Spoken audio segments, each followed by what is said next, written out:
Welcome everybody to War, Revolutions and Terror. This is not only the last lecture in this course, but actually the I'll ever give as a full-time academic after having began my career some 30 years ago. So it's a kind of bittersweet moment. Speaking to a computer alone, I hope some of you doing the course will listen to the lecture. So it's a very isolated moment to bid adieu on, or farewell in this case. First of all, I hope you've got a lot out of the course. I wish you all the best with your future studies. And I would just say that this course was the result of many, many years of thinking, and my only regret was that it was only 12 weeks long, because there were lots of things, especially coming to this last topic, that I would have liked to have gone into much more detail about. When I commenced as an academic, a full-time academic in 1990, no one was talking about the Pan-Islamist revolution, although there had been a revolution in Iran, which was a theocratic or religious revolution. But the Iranian Revolution was basically a Shia-led revolution. And at that stage in the study of politics, people were still mainly thinking of nation states.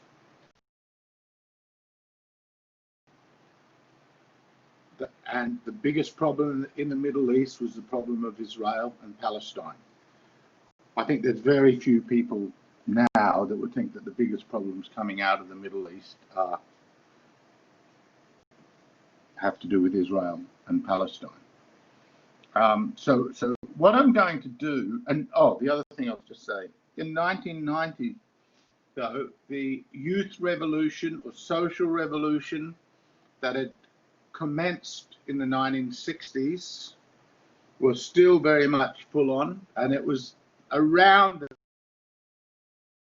one had noticed a whole shift in the curricula and new appointments going on in the university, and how mindset that had become certainly the academic consensus, if not, still not so much the system, had been based upon that revolution. And then in the next 30 years, I've just seen how the university has been the engine house for the production of social filters. And in that respect, I hope you can recall that the Russian Revolution, the mindset was also set primarily within the universities.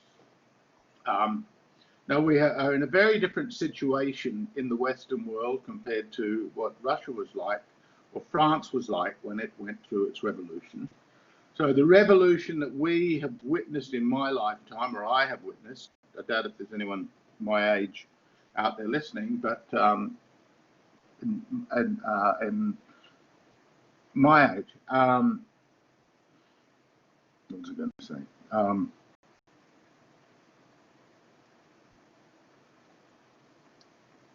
No one. Oh, okay. I'll just backtrack a second.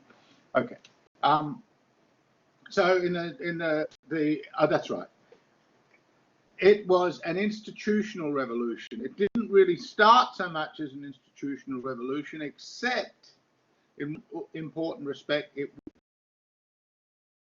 and those students quickly tried to transform the curriculum and largely succeeded. The whole system of what was important in the curricula, who basically wanted an institution to reflect their ways of seeing the world and what they thought their educational needs were. Now, as I said, this institutional revolution, as opposed to usually when we're talking of a revolution, we're thinking in terms of civil war, complete social breakdown, revolution. But as I also mentioned last week, the primary thrust of the ideas that it's working with combine ideas coming out of the French Revolution, the Russian Revolution, and then a set of ideas that are generated within that generation itself, actually some of it coming from cultural Marxism or Western Marxism as it's sometimes called. That was also important, but that also had primarily been institutionally directed, and in the case, certainly in the case of the main members of the Frankfurt School, most of them, not all, Walter Benjamin, for example, didn't have a university position, but the major other players all occupied university positions. They were drawing attention to themselves. The students found their ideas rivetingly interesting, and it gave the students a purpose.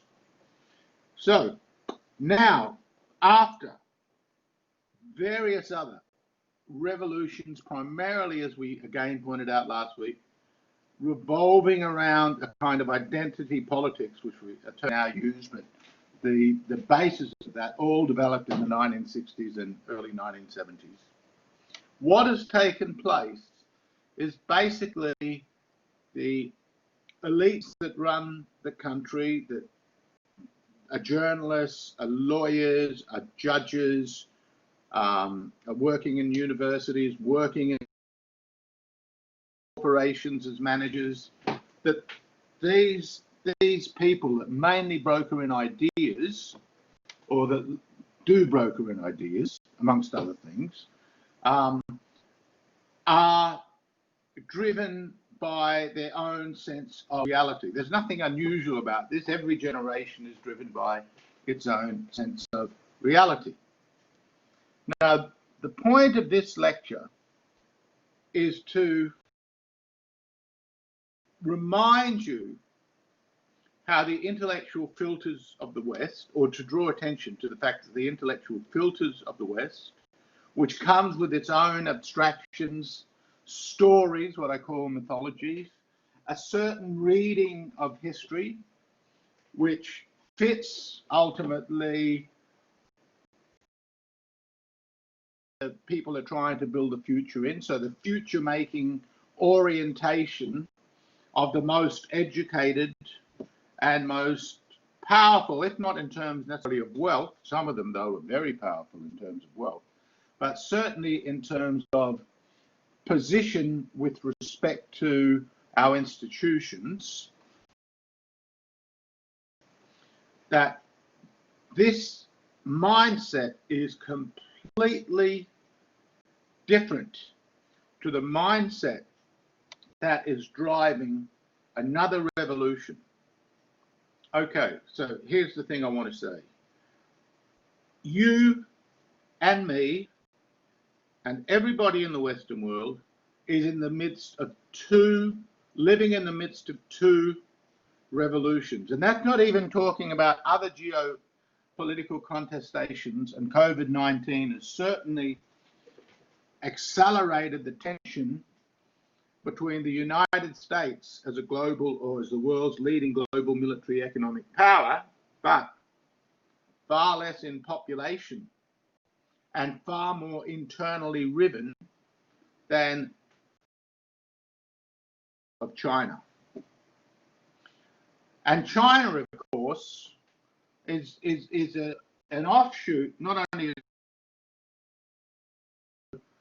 of the ideology that went into shaping, that is Marxist-Leninism, that went into shaping the Russian Revolution. And of course, as you know, the Russian Revolution came to an end. The Chinese Revolution ditched the economic component, I've said this before, but retained the political component. But as it's doing this, because of the social conflict within the West between those that are generally, I would say, more educated, more urban, certain kinds of professions, versus people that tend to be living in more regional, rural areas, less, their livelihood is less bound up with a professional status of the sort that is dependent upon education. and so less exposed in important ways to the kind of narratives that have become the dominant kind of narratives, the dominant perspective. They're the kind of people that or more populist, more willing to support someone like Donald Trump or Brexit in the United Kingdom, you know, to leave the European Union, etc. So there's that tension. But in the Middle East, there's another revolution, this other revolution. And because of the massive demographic transformation that's taken place without precedent,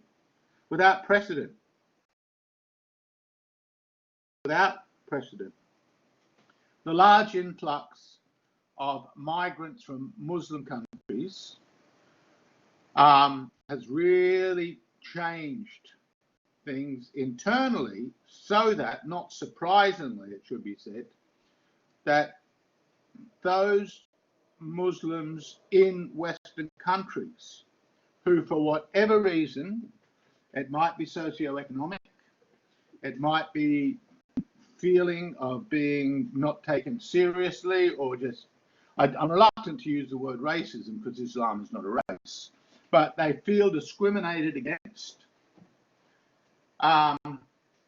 or just sheer a search for meaning which drives them into the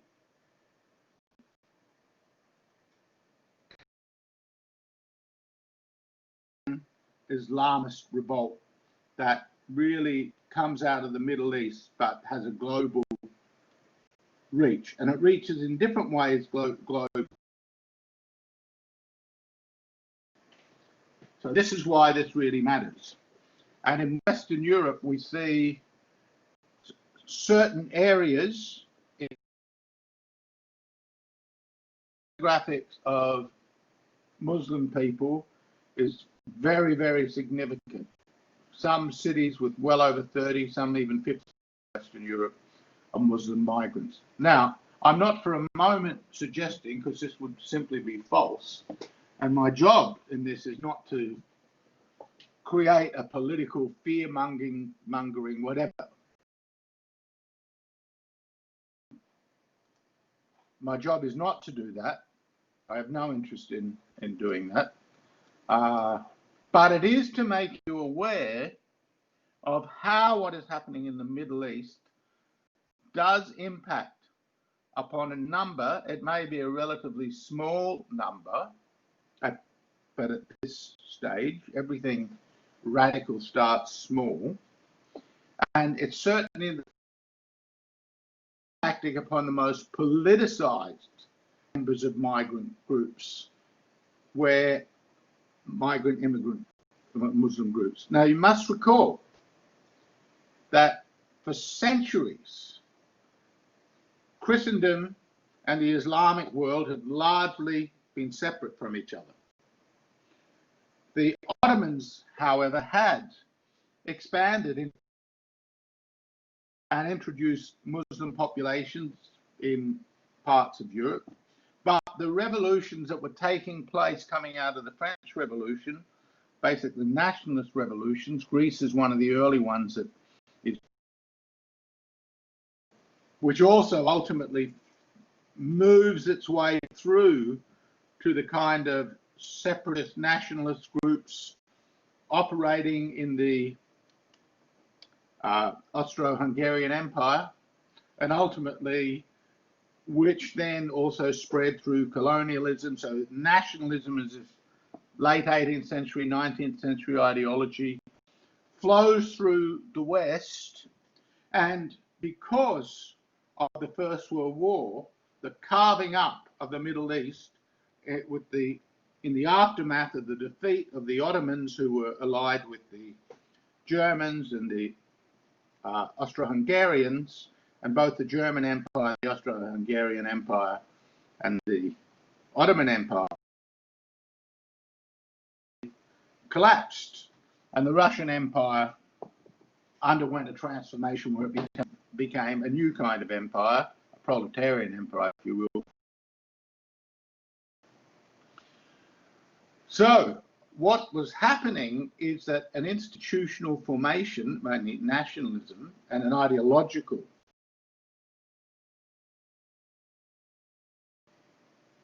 moved into Islamic territory. So in that respect, I don't know, there's a problem with my video, just a minute, maybe that's going. Okay, there's a problem, there's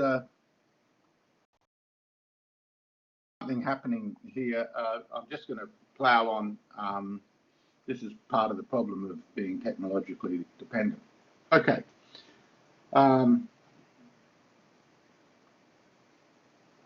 So on the one, within the West and the ideologies coming out of the West impact hugely upon the Middle East. Also, even prior to that, the colonial expansionist scramble that was occurring. I don't know why this is doing this. It just keeps telling me this is really a worry. It may be that my video might go, but you will still, I gather, see the slides. And in any case, I will upload the slides for you to listen to and follow it if you have to, if there's more problems with this technology. I really, with Charles Darwin University, it's a great irony that this is happening. Okay.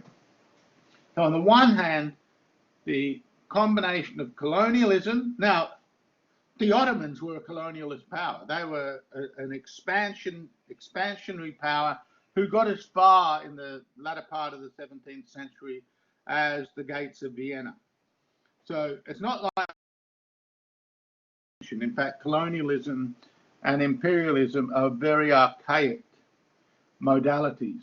When I say archaic, we can go back thousands of years to see the first empires and how they subjugate other peoples. So certainly by the time the First World War Carver had occurred, Muslim countries were now in a position of being dominated.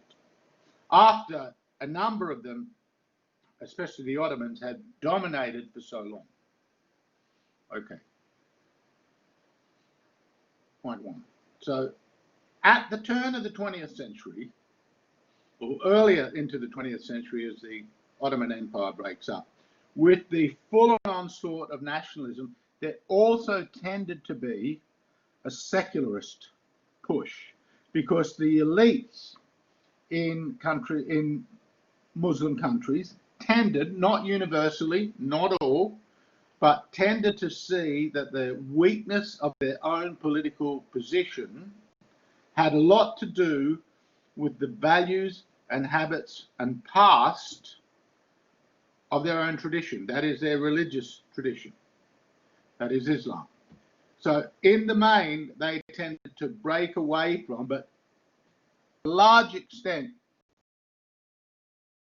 the population was still very Muslim. It didn't mean that they were well versed in theology anymore. I might have said, I can't remember if I said this in this class or another class, but any more that a Christian in the 13th or 14th or 12th century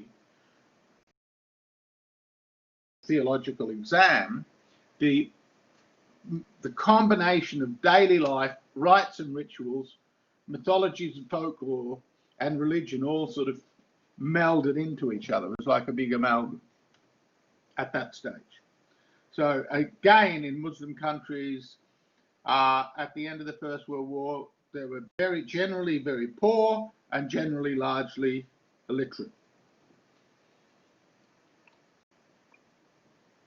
Now, so that's one problem, and that's basically going to set the stage for what will be a strategy for another kind of elite to try and take power because of their dissatisfaction generally with what the secularists were able to achieve, but also the one thing that,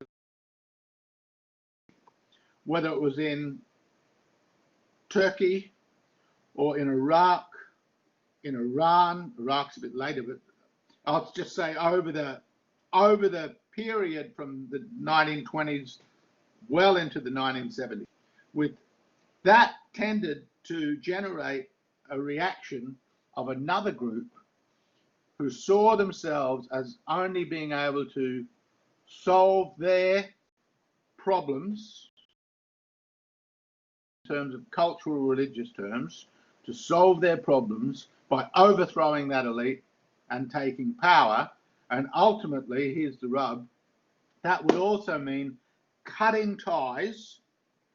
Now, we'll see some groups don't quite cut ties, but they operate in connection with, but ultimately to destabilize, ultimately.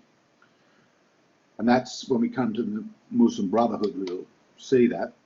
But ultimately to create a pre-Western invasion kind of world, and what that means in their mind is a return to a much more pristine.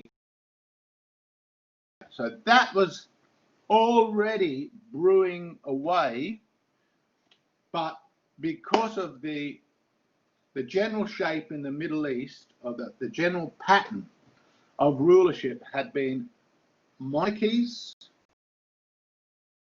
military dictatorships, and very often a monarchy was overthrown by a military dictator. Not democracies, note that. They were never really democracies. And I hope I've given you enough information in this course for you to appreciate that democracy itself in the Western world is something that evolved out of an array of social experiences, including social classes, which were very different to what was happening in the Middle East. Okay. Now, it's only in the post-war period, in Germany, for example, and then in the 1960s, a lot of Muslims come into France, because France had a lot of Muslim colonies. And then, so this is, we're talking basically 2 generations back, which is nothing. In terms of history, this is nothing. But this demographic shift, in which, and here's the point I want to make, or had there been large Muslim populations in Christian countries coming in at a new rate, where, for example, you still had Muslim areas, regions, even sometimes you could say countries, as in Albania, which was largely Muslim population, where you have that kind of demographic. It had really been the result of a much older colony that had time, that is multiple generations, in which to adapt and adjust to its neighbours and so on. So what has happened is there's a very quick transformation in terms of demographic, which ultimately has spawned a kind of, we use the term right wing might be used, or let's say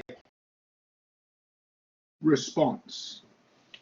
Now, if you think the job of studying politics is to come up with a moral position and then implement it, then you would say the solution to that problem is to make sure that those anti-immigration groups are either silenced or prosecuted or shut out of the political process because they're trouble. And that is the response of, in fact, of a lot of people. I don't see politics that way, so it's not about the objective. I don't see politics that way because I don't think that that way really solves things, because in politics you have to look at reaction as well as action. And I don't think it's the job of students of politics to come up with their idea of a morally good society and try and implement it. In fact, what you will find is those that do that are just really showing that they are members of an elite that seek to rule, which is, there's nothing unusual about the fact that elites seek to rule. And ever since the French Revolution, we have seen professional classes who broker in ideas. But what that does mean is that insofar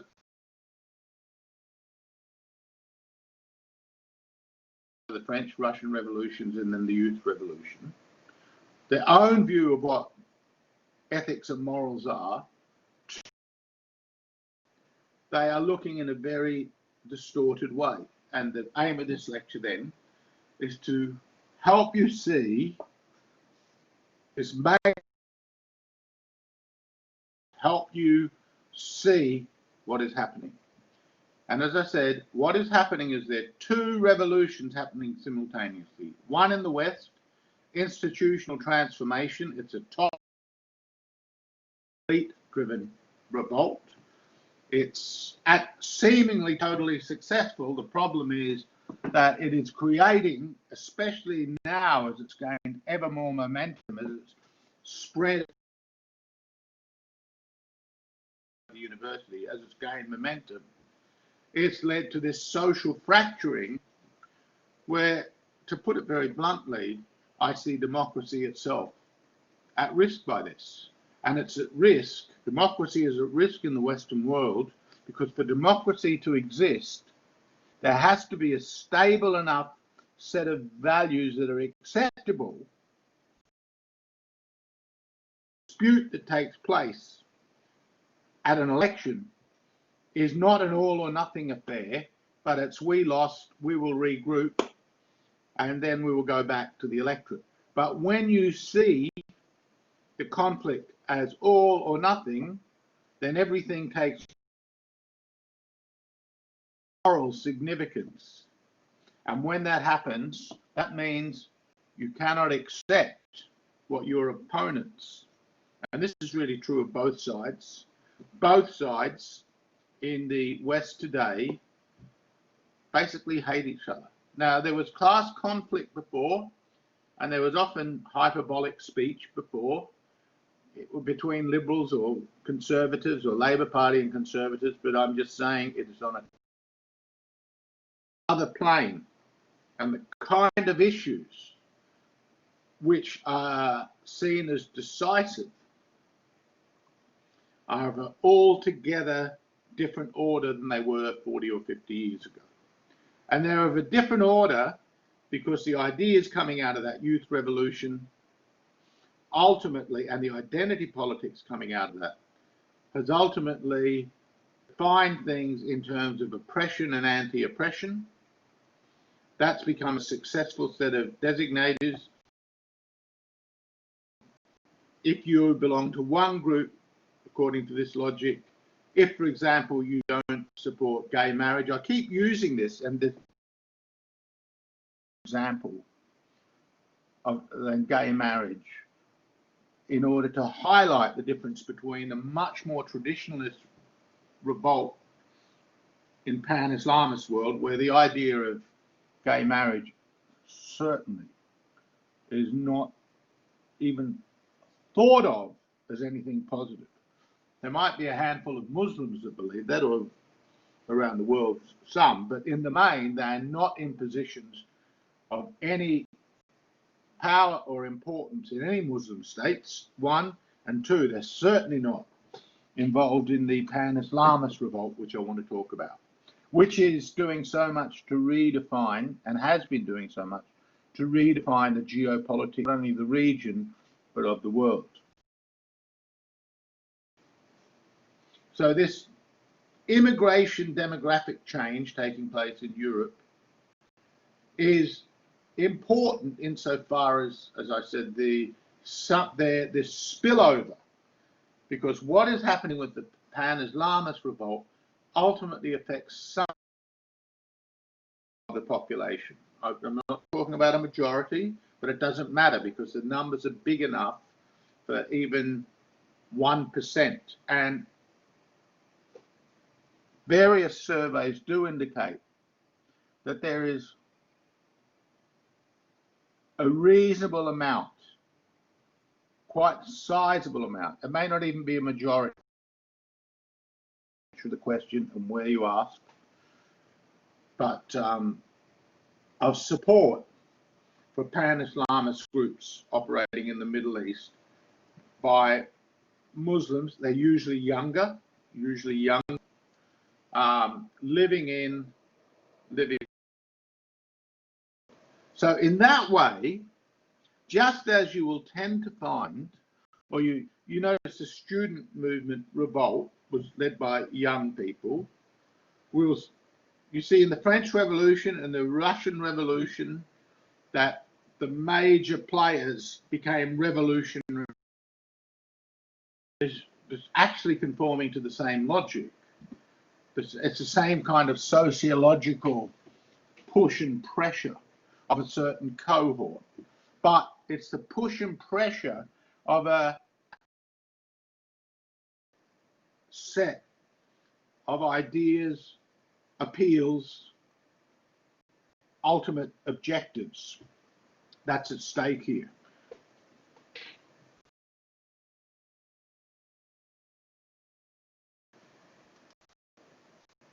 Now, it's just very briefly, I mentioned the Islamic world, but the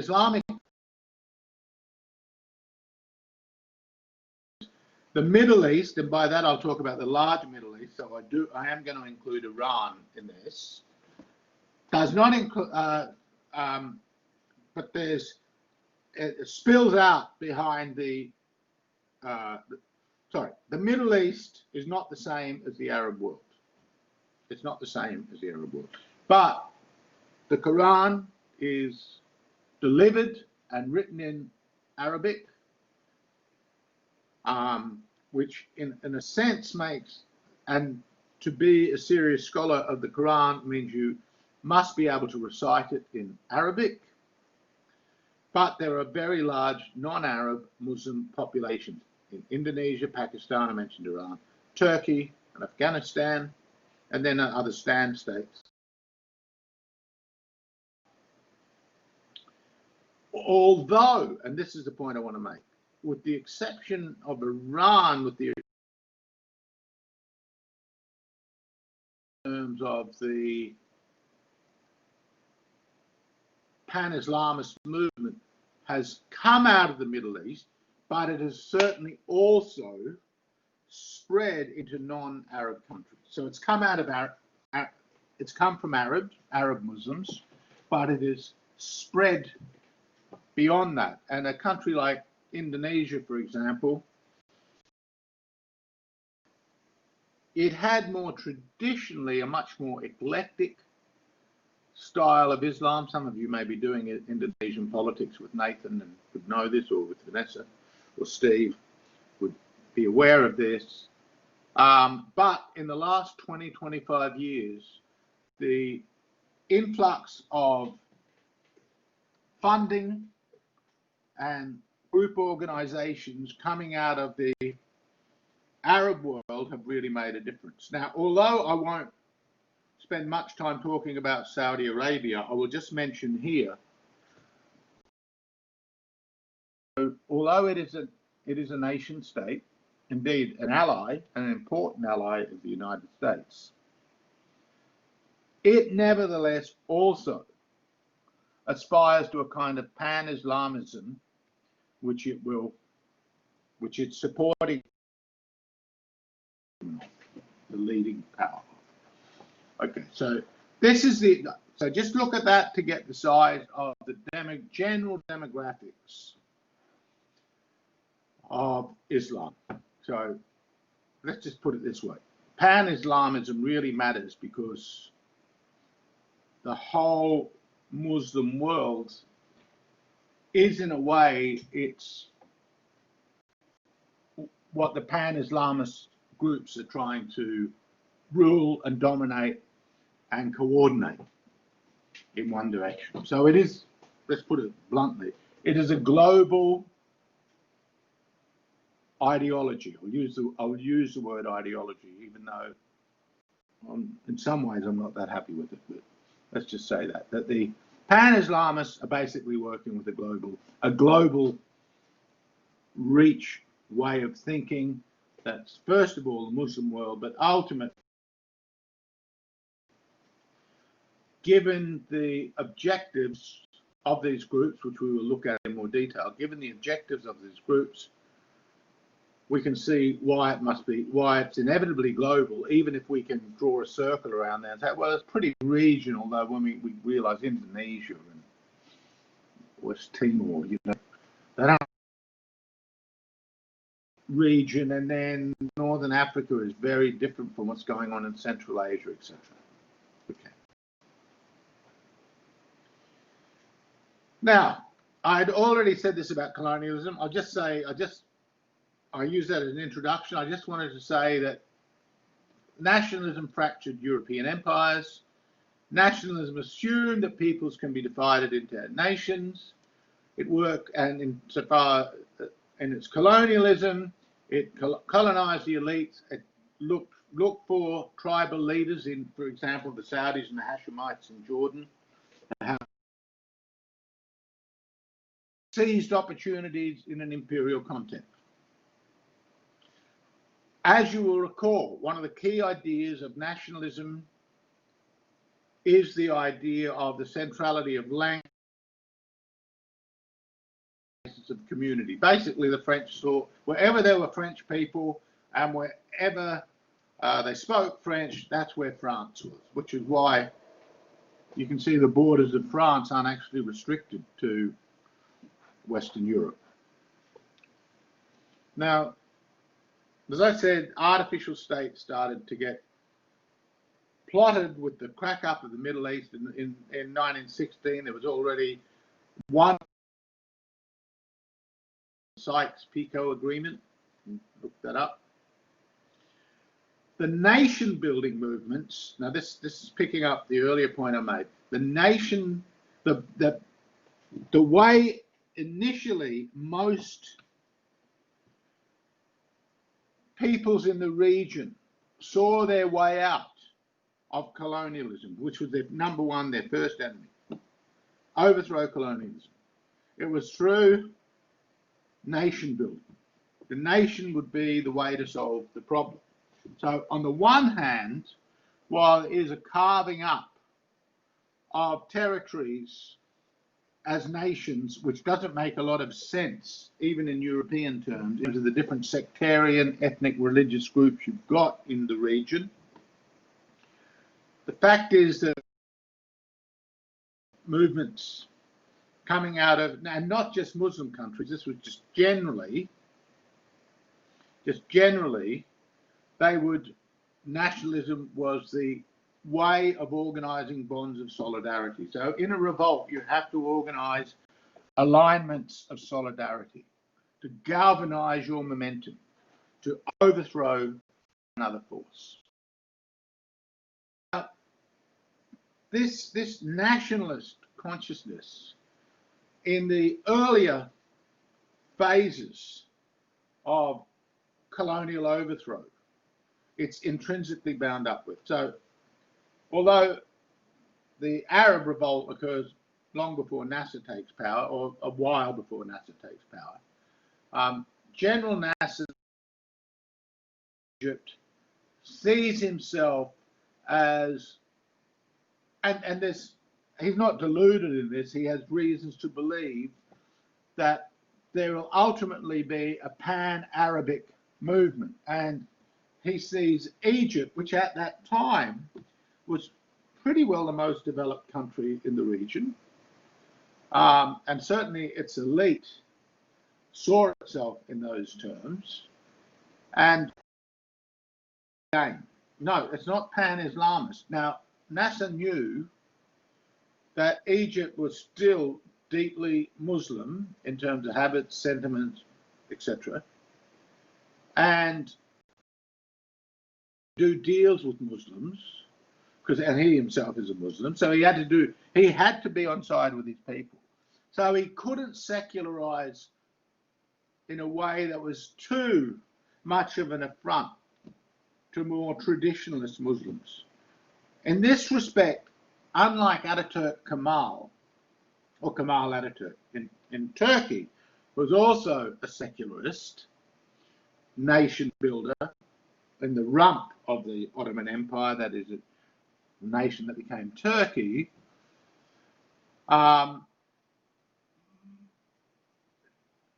Nasser was much more with the more traditionalist Muslim imams in the area.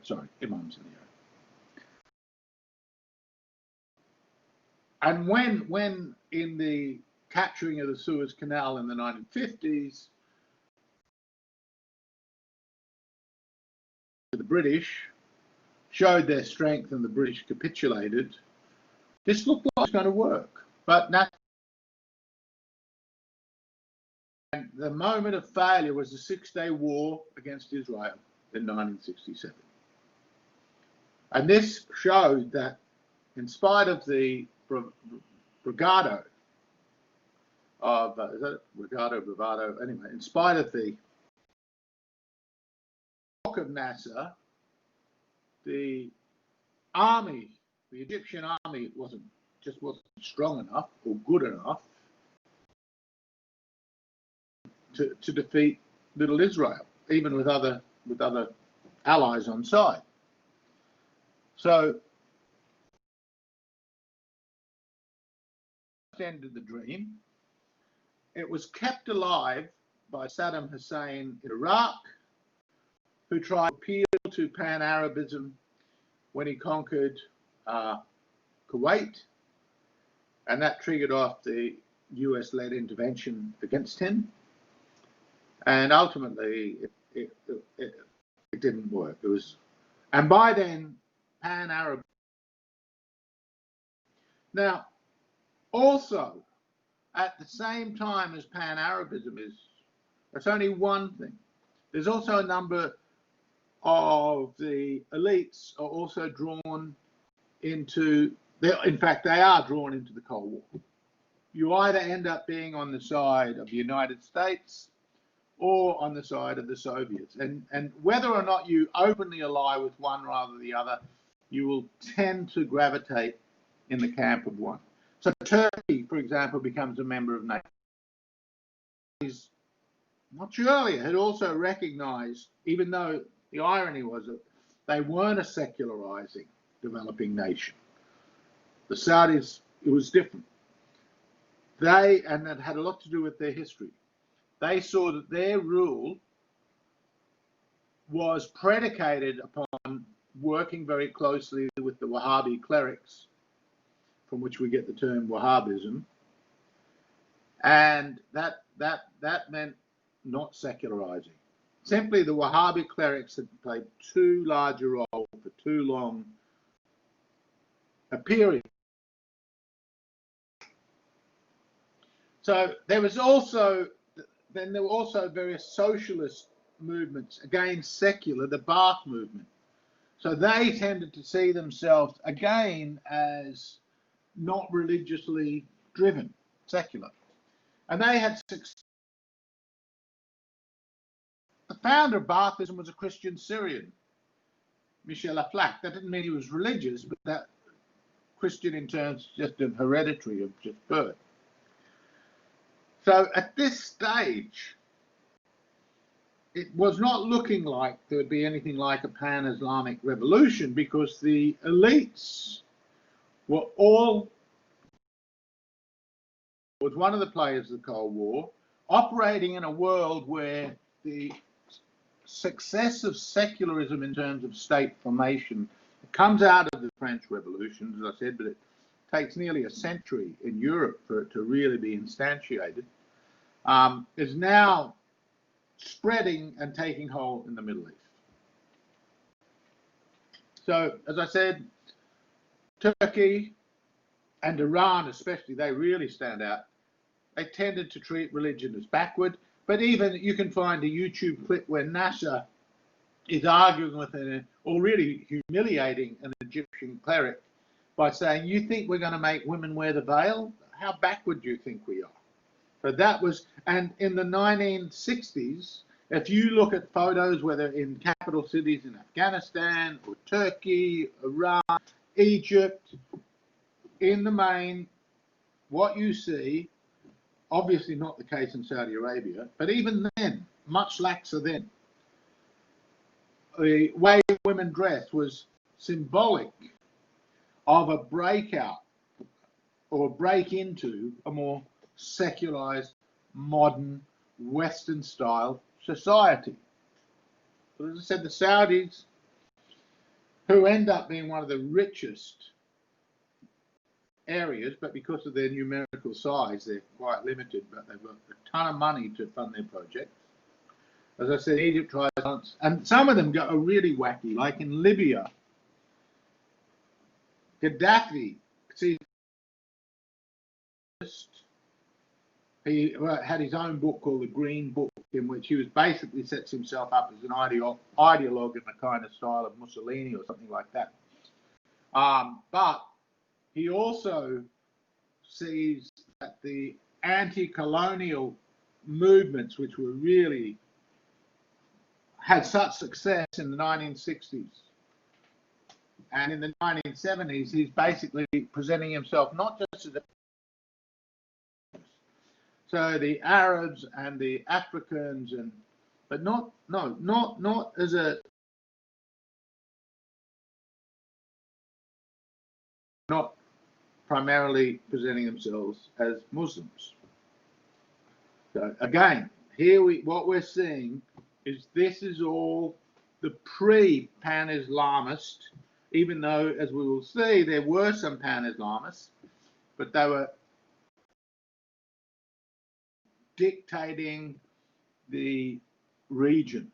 They weren't the major players shaping either the geopolitics or the domestic politics even. So, as I also said, immediate aftermath, what was very clear, because you had very often very different and deeply different, which sometimes spill over into hostilities, but very often they had kind of had a live and let live cohabitation. You needed a strong, and that's why you tended to get a monarchy or military dictatorship. Basically, you needed strong support behind you to rule those countries, and to some extent, whether we like it or not, if not all, but it's largely still the case in that part of the world. And to this day, it's interesting that the strongest economic countries in the region, not Turkey, but the other strongest, and obviously not Israel, because I'm speaking Muslim countries in the area. They tend to be monarchies, and there's very rich monarchies. Okay. Why? Well, they're more stable. It's the stability they provide. They can get on with the work, and they don't killing people that don't toe the line. Now, what happens in 1979 is that Ayatollah Khomeini, he's studying in the West, goes back when there's this great uprising against the Shah, and the United States, who supported the Shah of Iran, who was trying to modernize, but he was also feathering his own nest. So it was a very corrupt regime. I don't think there's any doubt about it. Show me any ruler in the region that you couldn't make that claim about. But he went back and basically galvanized quite contrary forces into launching what would be a Shia state. And this was the real first Muslim Islamist success. One might want to say what happened between Pakistan and India, but I won't go into that. That's it. I just push that to one side. But even then, it was a different kind of state. This was really setting up a theocratic state. And basically, Khomeini was using the Quran and the Hadith as the sources of law and other judges. And so completely then breaking with any kind of secularist Iran. And Iranian women before and after the 1979 revolution, that photo says a lot. It's interesting. This I think, the example of Iran, I'll just say one other thing. It was a Shia-led revolution in the main, and you can look up YouTube debates between Sunni and Shia, and you'll quickly, in English, and you can quickly pick up the fact that the animosity between these groups cannot be underestimated. And it goes right back to the initial break, the schism that goes right back to the death of Muhammad and the civil war that follows a couple of decades later between his cousin on one side and one of his wives on the other side. So the fact that it was Shia meant that many Sunnis didn't really think it was an Islamic revolution because they don't see Shias as good Muslims, and some don't see them as Muslims at all. We'll see that there's a fracture around that within the Pan-Islamist, but in the main, the thing that prevents the Iranians from being a hegemon, a serious, even though they aspire to be, but a serious hegemon in the Arab world in terms of creating a Pan-Islamist world, is simply they're a minority that's very hated by other Muslims. Okay. Now, I'll mention Michel Foucault here. You'll recall that I did mention him, I believe, when I talked about the 1960s revolt. In my other course, I speak a bit longer about him, but he's been a very influential social thinker in the humanities in the Western world. He's probably one of the most cited intellectuals of the last 30 or 40 years. He had always supported kind of a radical uprising against institutions. That's his whole work is basically a critique of how institutions dominate. And not only was he personally was gay, but you can see that the kind of thinking that would feed into gay identity politics, academically that becomes queer theory, which lots of English departments around the world now teach literature through the sexuality of queerness. And they take Foucault as a major inspiration. So that gives you an indicator of what battle he was fighting. So when the Iranian Revolution broke out, he comes out wildly, he not only speaks out about it, he goes there and he's writing all these pieces that are celebrating the Iranian Revolution. And what was very interesting is that a couple of women from Iran said, you don't realize what you're doing. And this was all published in major newspapers in France at the time. You don't know what you're doing. This is the worst blow for women's rights that could happen. Typical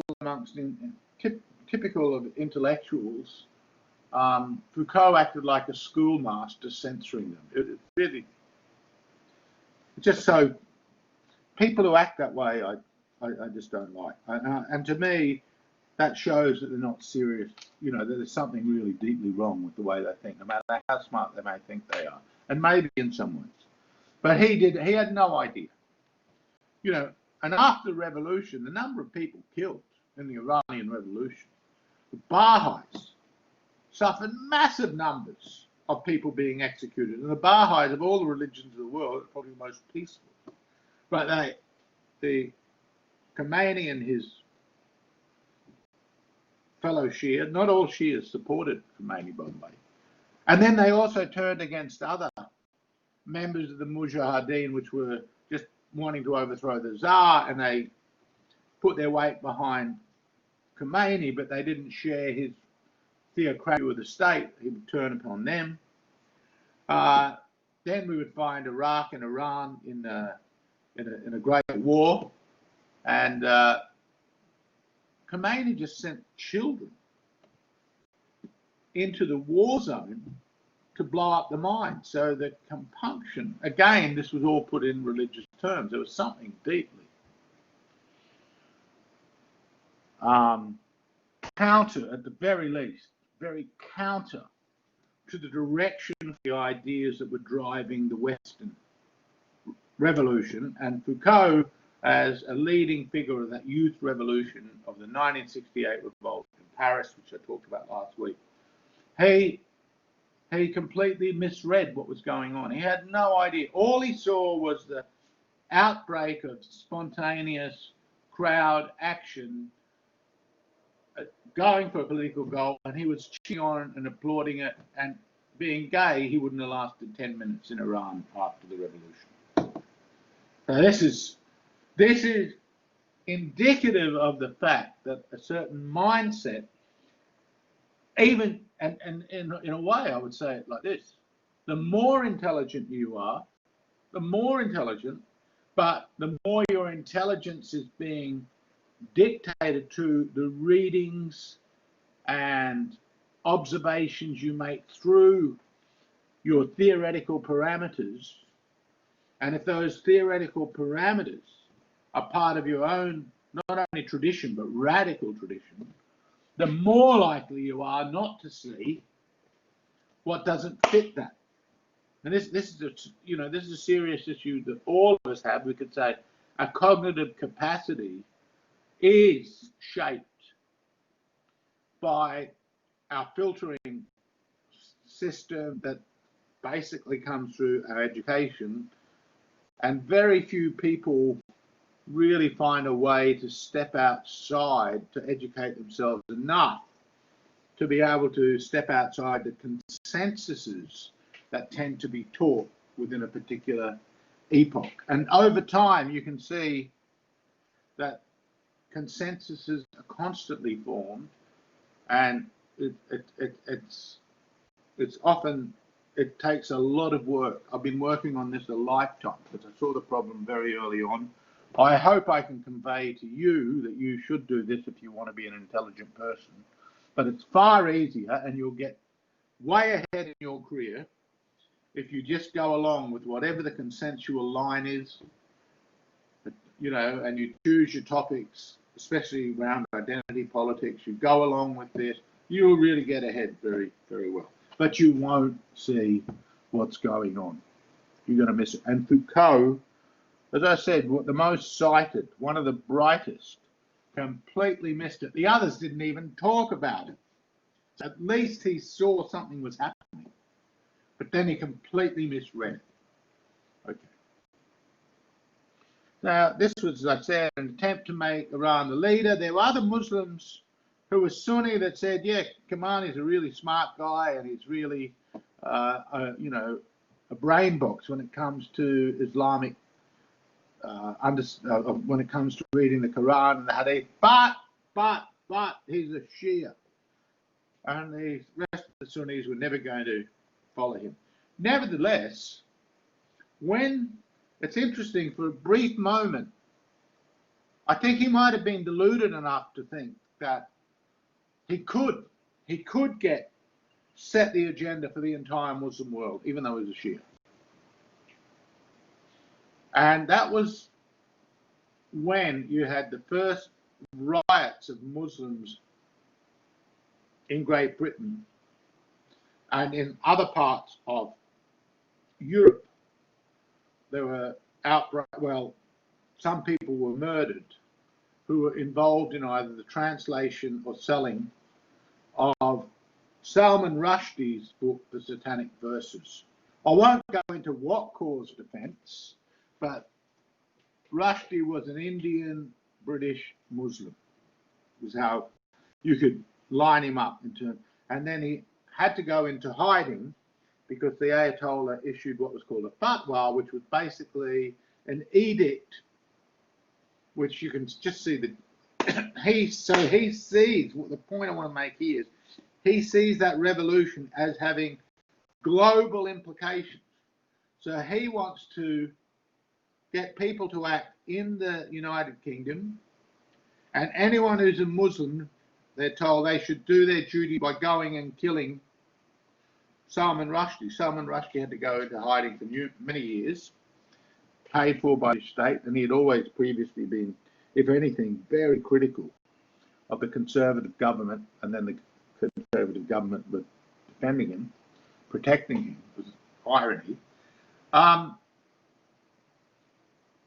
And, you know, this was a big issue. There were various, not only were there mass riots in places like Bradford, where already there had become sizable populations by the time this occurred. This is around, I can't remember the year exactly, 88, 89, something like that. And what was interesting then is also some intellectuals from the West basically also attacked Rushdie. Germaine Greer, the feminist, was one. Hugh Trevor Roper, very famous historian, especially his work in World War II, was another one. They came publicly out because they saw that what Rushdie was doing was upsetting the peace. And this was the beginning. This was the beginning of what the youth revolt had been pushing for all the time, was less censorship of any kind. It was the turnaround into which now there's a call for censorship. And it was the beginning of a reinvigoration of blasphemy laws and hate speech legislation, which is now commonplace in Western Europe.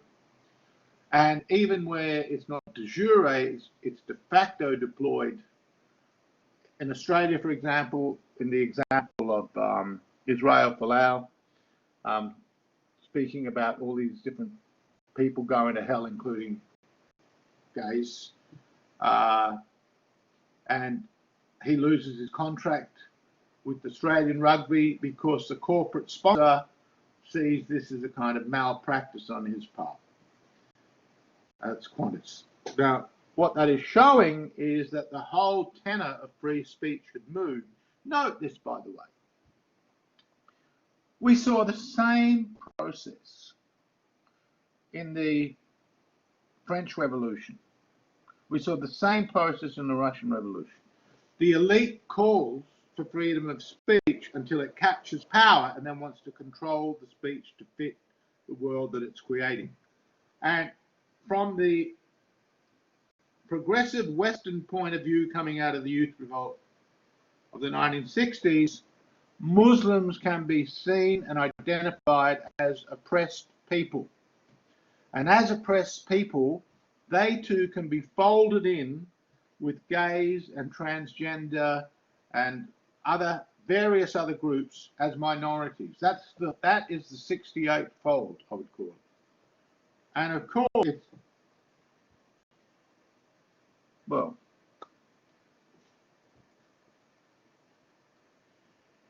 I don't think this is at all contentious to say, but in the main, homosexuality is not something looked upon favourably by traditional Muslims, and certainly with the most politicised Islamists, it's a horror. And in fact, again, if you look on YouTube, you can find plenty of examples of Muslim speakers in the Western world openly critical of the way in which sexual mores operates in the West and how it is tearing the West apart. So what we're seeing, note this, it's first of all, it's not seen. Foucault doesn't see it. Secondly, the next lot of intelligentsia, only a relatively small group. But this will come into play again when, a different version of this, when Islamist terrorists in, I think it's 2015, but check the year, were involved in the massacre or the execution, assassination of journalists working for a popular satire magazine which had satirized Muslim terrorists, but then it's presented as satirizing Islam, and in some ways it does satirize Islam, but That is then seen as so offensive by some people that they must act upon it. What was interesting was when there's a group called PEN that basically makes awards on the basis of those dedicated to serving free speech, who usually are persecuted. When they wanted to make an award to Charlie Hebdo magazine, a number of whose members have been killed by these terrorists, other writers, including the various famous Australian writer Peter Carey, publicly opposed this. Now, this is my point. What is going on in the Pan-Islamist revolution is definitely affecting the institutions and intellectual sensibilities, the kind of legislation that takes part in the West. It's not just something, it's over there and doesn't affect us. And the study of international politics should alert you to the fact that simply thinking that national boundaries are adequate means of preserving a certain life world is just silly. That's just totally false. There's no truth. Now, I do want to talk about the Saudis just for a moment, because given that they are such, look, they basically spent trillions of dollars, well over $1 trillion. The last figures I saw were very old, like 15 years, and then it had been the multiple billions, tens of billions, maybe even over 100 billion by then. And the reason they're doing this is ultimately and what they've got going for them is Mecca and Medina, these most important places of the Prophet's life, are both within Saudi Arabia.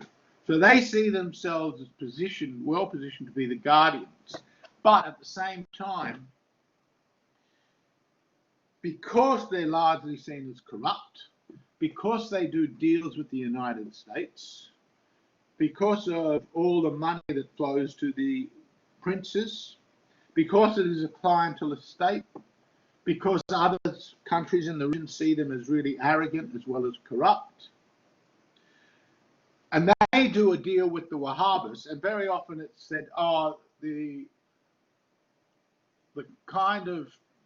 Islamists are really Wahhabis, the Pan-Islamists are kind of, well, that strictly speaking, that's wrong. One has to make a difference between this other group I'll talk about at the moment, Cephalists, as we'll see. You can never forgive my pronunciation if that's a bit wrong at the moment, but yes, Salafists, sorry, or Wahhabis, and usually these are put together, and Salafists just refers to the pure ones. And because the Wahhabis saw themselves as pure ones, that is, they took their 18th century, their leader wants to have a pure interpretation of the Quran. Now, you see, in the West, the whole revolutionary position is forward-looking. Now, that wasn't the case in the English Revolution. The English Revolution was restoring lost rights. But from the American, the French, and the Russian revolutions, and indeed, it's more complicated, but even in some of the other revolutions, they tended to be forward. And this comes out of its religious roots too, of the forwardism, the forward thrust of the way in which the Messiah to come is conceived in the Jewish and in the Christian tradition. Now, the Islamic tradition, with some exceptions, which I'll talk about that a bit, including the Shia, but generally, and this also includes the others, for most Muslims, the perfect time was the time of Muhammad, and the time to be a Muslim was the time of Muhammad and what's called the four righteous caliphs. And then I said they would end up that would break down in a civil war. But even before that had completely broken down, A number of those caliphs had been assassinated, and there were all sorts of schisms and intentions, because basically the problem of succession had not been adequately solved by Muhammad. So in the case of the Saudis, they're hanging on to political power because they basically inherited its dynastic succession inheritance. But the people, being Muslims, as they become Muslimized, you know, they're basically Bedouin people. The Wahhabis control in a sense, the religious body. So there's a kind of dualism there which is generally contrary to the much more Unitarian. When I say Unitarian, I don't mean that in the sense of the West, but unity between state and faith. There's not really a difference in Islam. It becomes de facto, the reality is that it ends up having to be a difference very often. But in terms of Muhammad, for example, Jesus renounces worldly offices, temptations in the desert. He's not a poet either. He's none of these things. He's not a warrior. Muhammad is a warrior and a legislator. He is both the leader of the body of the faithful, but also the lawgiver of the body of the faithful, and also the builder, if you like, of the people of the faithful. So this teaching is really, it emphasizes God is one. That's a Unitarian teaching as well, using it in another way. And the purity of that. And even those claiming to be Muslims who deviate are idolaters. So this is important because it's this doctrine which we see in the Wahhabis, which also is one of the reasons why the Sunni Shia hatred is fueled, because, to put it bluntly, from a Sunni perspective, the followers of Ali, the Shia, have, in fact, Shia often claim that Muhammad may have been poisoned by Aisha. This drives. And then also the Shia elevate Ali to such a height, spiritual height, and it's because of his spiritual character that he is seen as being the rightful successor of Muhammad. This drives the Sunnis crazy.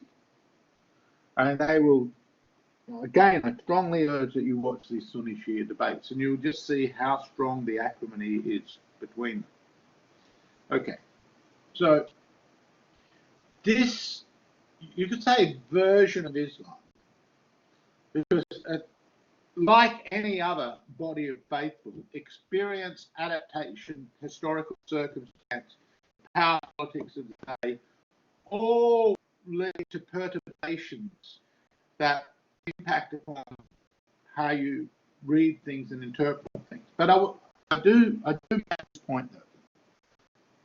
Westerners are often too quick, way too quick,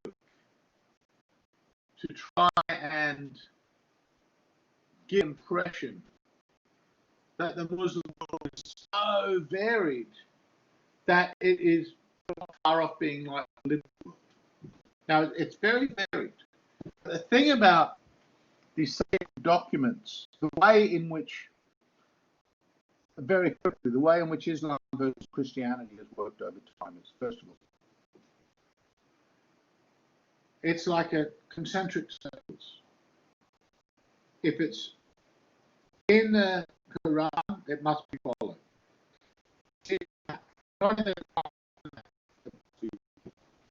And then, I think al-Bukhari, something like 12 or 13 volumes.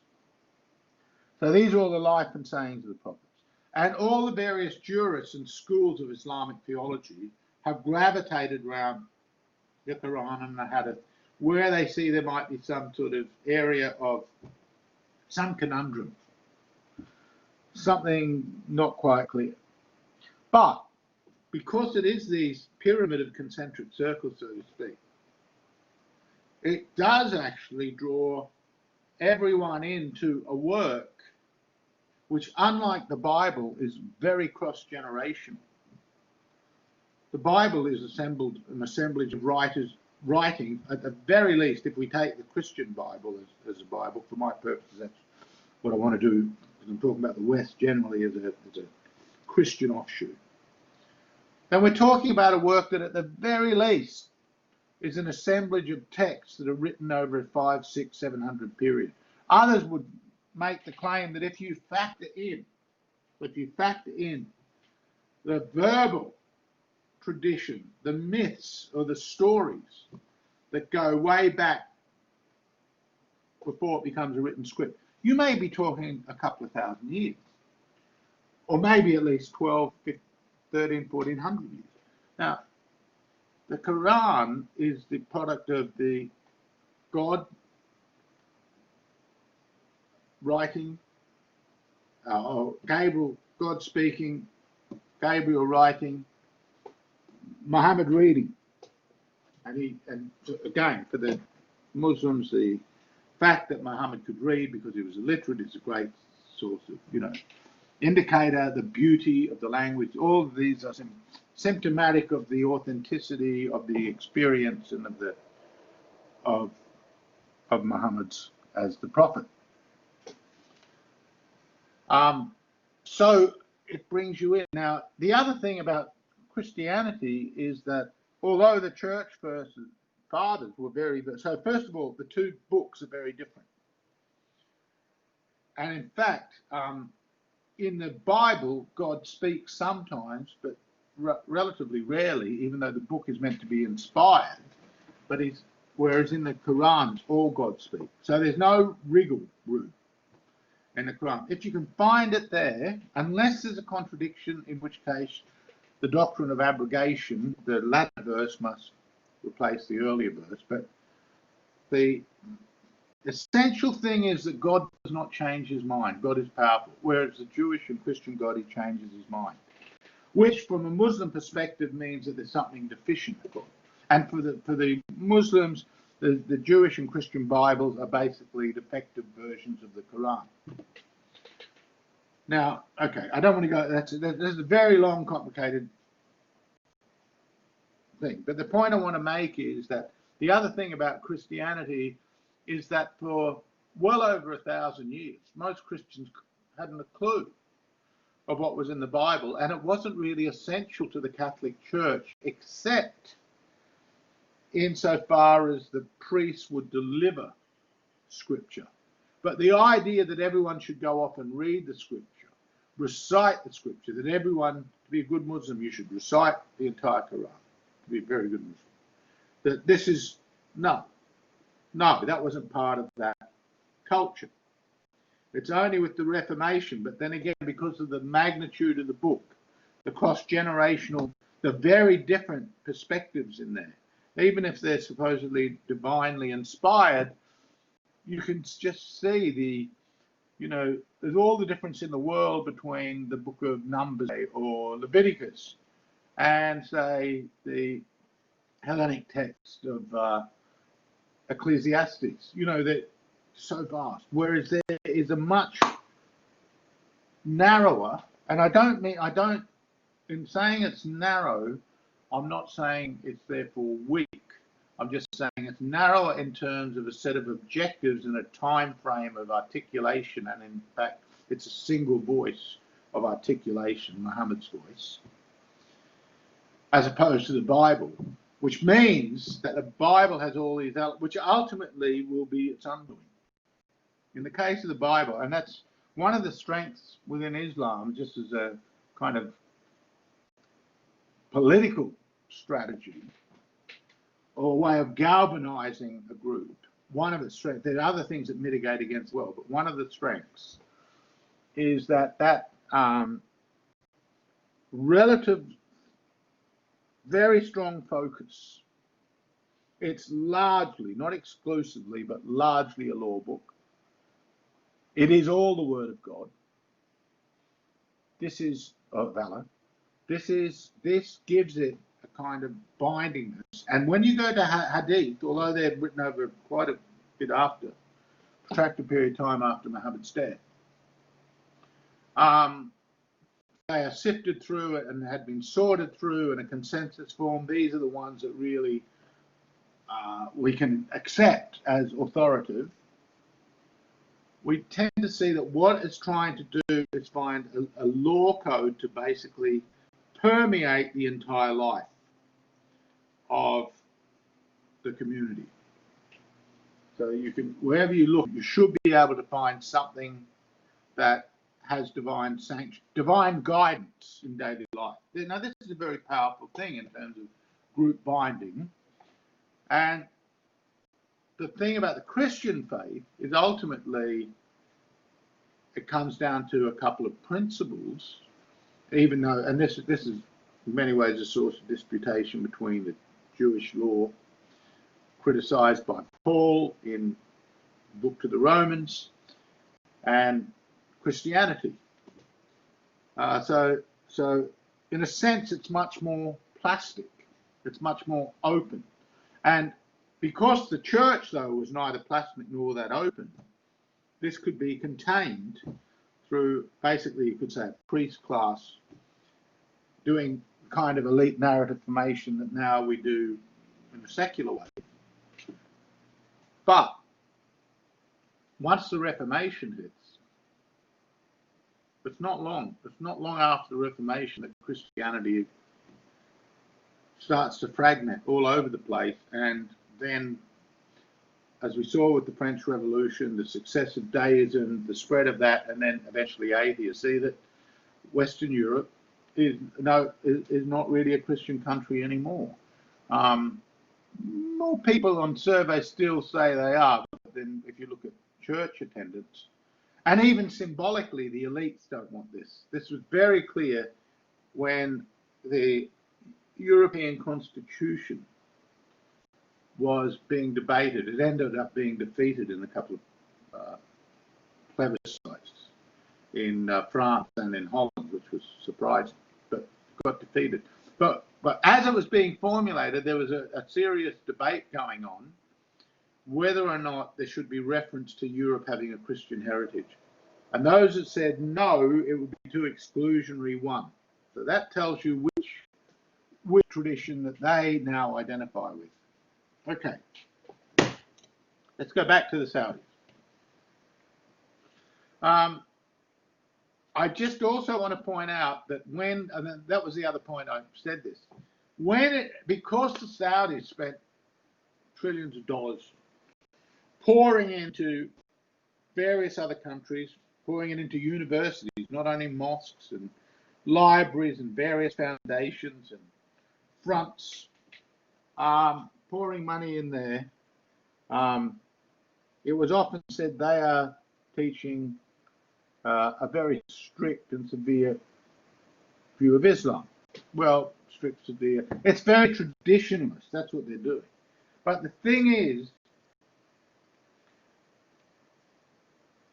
outside Western universities, and in a couple of universities in other places, but generally, you can't really be a public liberal Muslim in most Muslim countries. You just can't do it. And there's very few of it. It's too close to the secular. See, for the Western mind that just treats all this as, they don't really have any faith themselves, other than their own view of emancipation. They're wanting to see everything in emancipatory terms. But see, what the Western elite, my generation, your parents' generation, and you see as a consensus, as something desirable, that is less intolerance, for example. This is not what's driving this at all. That's not what the Quran or the Hadith or Islam, which means surrender, was ever about. It was never about that. It's about something else. It's about something, by the way, that does tap into a deep psychological need, and it not only taps into a deep psychological need, a set of needs, which only in very recent times that Western people have said we don't need that anymore. We don't need the family anymore.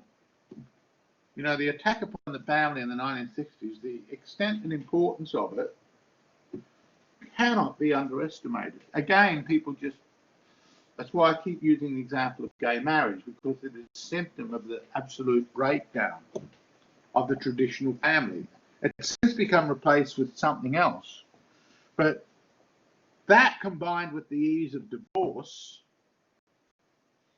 means it doesn't really, the old style family, what held it together, whether it's good or it's bad, my point is it's novel. I'm not, you can judge that yourself. Everyone knows, you know, what they want. It's not my job to try and get you to come across morally to my position. I couldn't care less about doing that. I just want you to see these conflicts and contestations of values. And once you see them, it doesn't mean you should change your mind or have to change your mind. That's up to you. But at least you should begin to know what you're talking about, which is why I wanted to be a teacher. Okay. So now there have been other aspirants. None of them are likely in terms of the nation state. There was Egypt under Nasser, I mentioned that. Hussein and Iraq tried to do it. Erdogan in Turkey has tried to do it, and Iran tries to do it. None of them will do it. But the Sunnis have been most effective, the Saudis have been most effective into pouring large amounts of money into organizations and mosques in the Western world to basically make the pure, albeit inflected through Wahhabism, the Salafist component, that purity teaching. But there's many Salafists who hate the Saudis and hate the Wahhabis. And ultimately, the Saudis are not a successful hegemon. So in the Islamic world, nation state not evolved the way I thought it had. The values of Islam, I come back to that, is submission. Submission to the word of Allah and his prophets and his deeds. This is, and note this too, here's a really important difference between Christianity and Islam. Jesus did not marry. Jesus did not have children. Jesus is a man, but he's also God. And because he's also God, no one can really be like Jesus. You can try as much as you can to live your life like Jesus.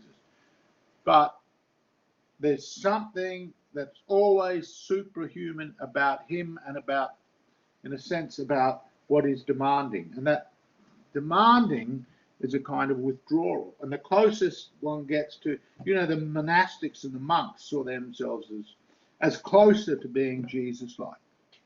And they forwent sexual, well, whether they did in practice, but celibacy is something that they were ostensibly committed to. It's intrinsic to the ideals, if you like.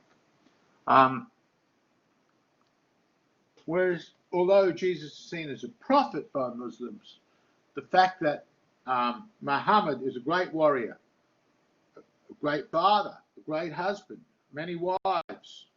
He's a man in the world. He's an actor in the world. Jesus is kind of always outside the world as well as in it. That dual role. So, in a sense, although no one, you know, most Muslims would say no one can ever be Muhammad, but Muhammad is not God. This is very important. From the Muslim point of view, the Christian view of Jesus as Son of God is madness, which it also is for the Jews. It's crazy. It's insane. It makes no sense whatsoever in terms of their own parameters. Now,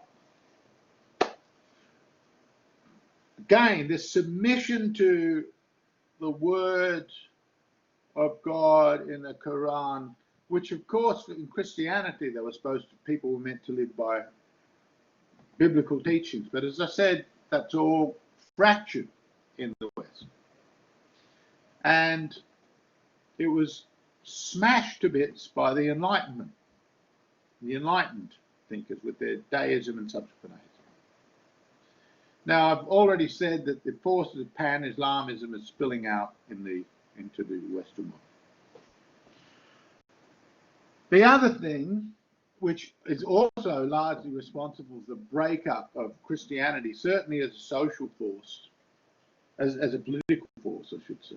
Now, obviously, in the United States, for example, there's still evangelical Christian communities that have strong demographic base, that has some political weight. They're generally hated by the elites.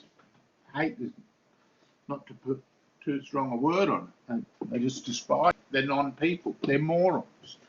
You know, anyone who quotes the Bible as a way of life is considered to be a moron.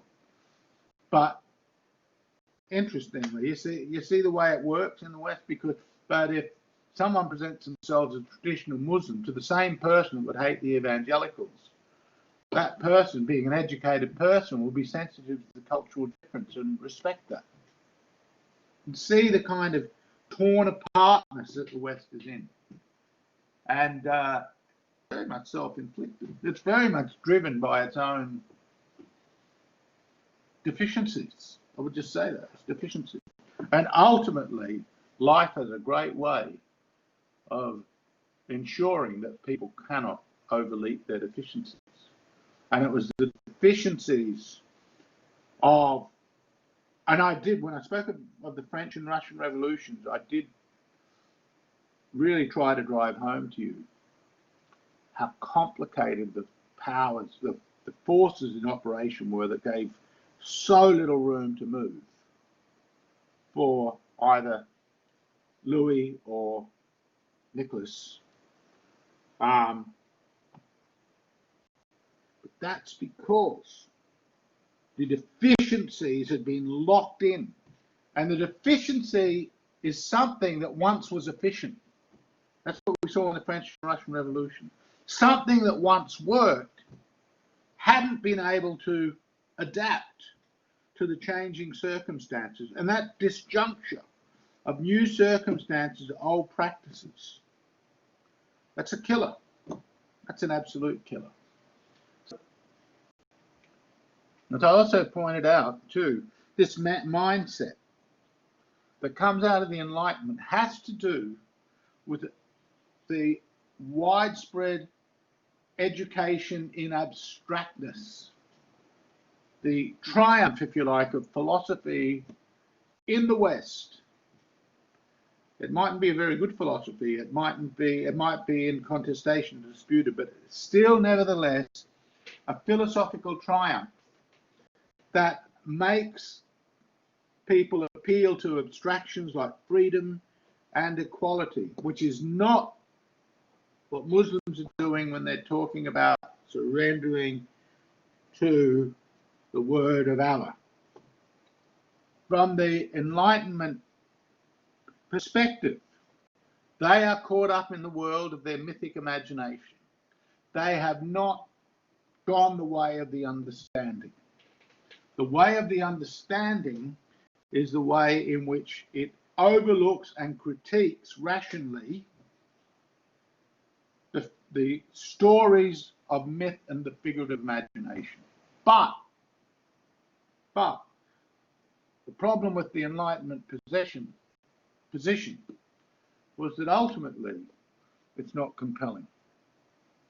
That the understanding ends up being as mythic in the bits and pieces of bric-a-brac that make it up. And it was a philosopher, Friedrich Nietzsche, I think, actually it was probably done even better by Johann Georg Hamann, but the more famous philosopher is Friedrich Nietzsche, really built a whole philosophy about exposing the failure to speak of value in any other way than a mythic way, that values were not rational. Okay. the other point is that, which I've sort of touched on, I won't go into it anymore, is that the conditions of war and conquest, the experience of the peoples in the West and in the Muslim world are very, very different. Okay, what I want to do now, look, I'm going to take a one or 2 minute break. I'm going to leave that there. I'll be back in 1 second. 1 minute, 1 or 2 minutes. Read this and I'll be back in a second. I don't want to stop and pause. It's just too complicated. Read that.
Okay.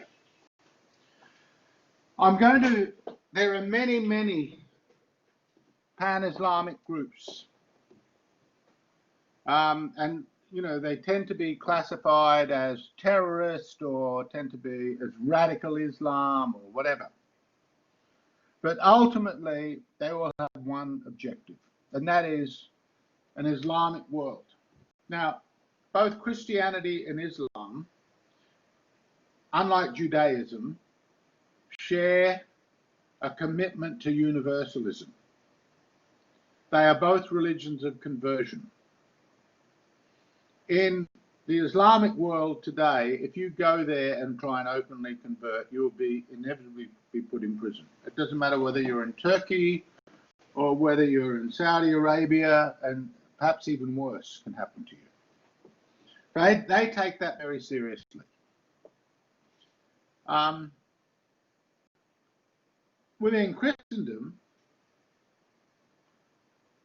you couldn't go and also openly preach a contrary faith. And in fact, even as we saw with the Reformation, even to teach a different interpretation of which would impact upon the authority of the Pope, that could be a deadly thing to do.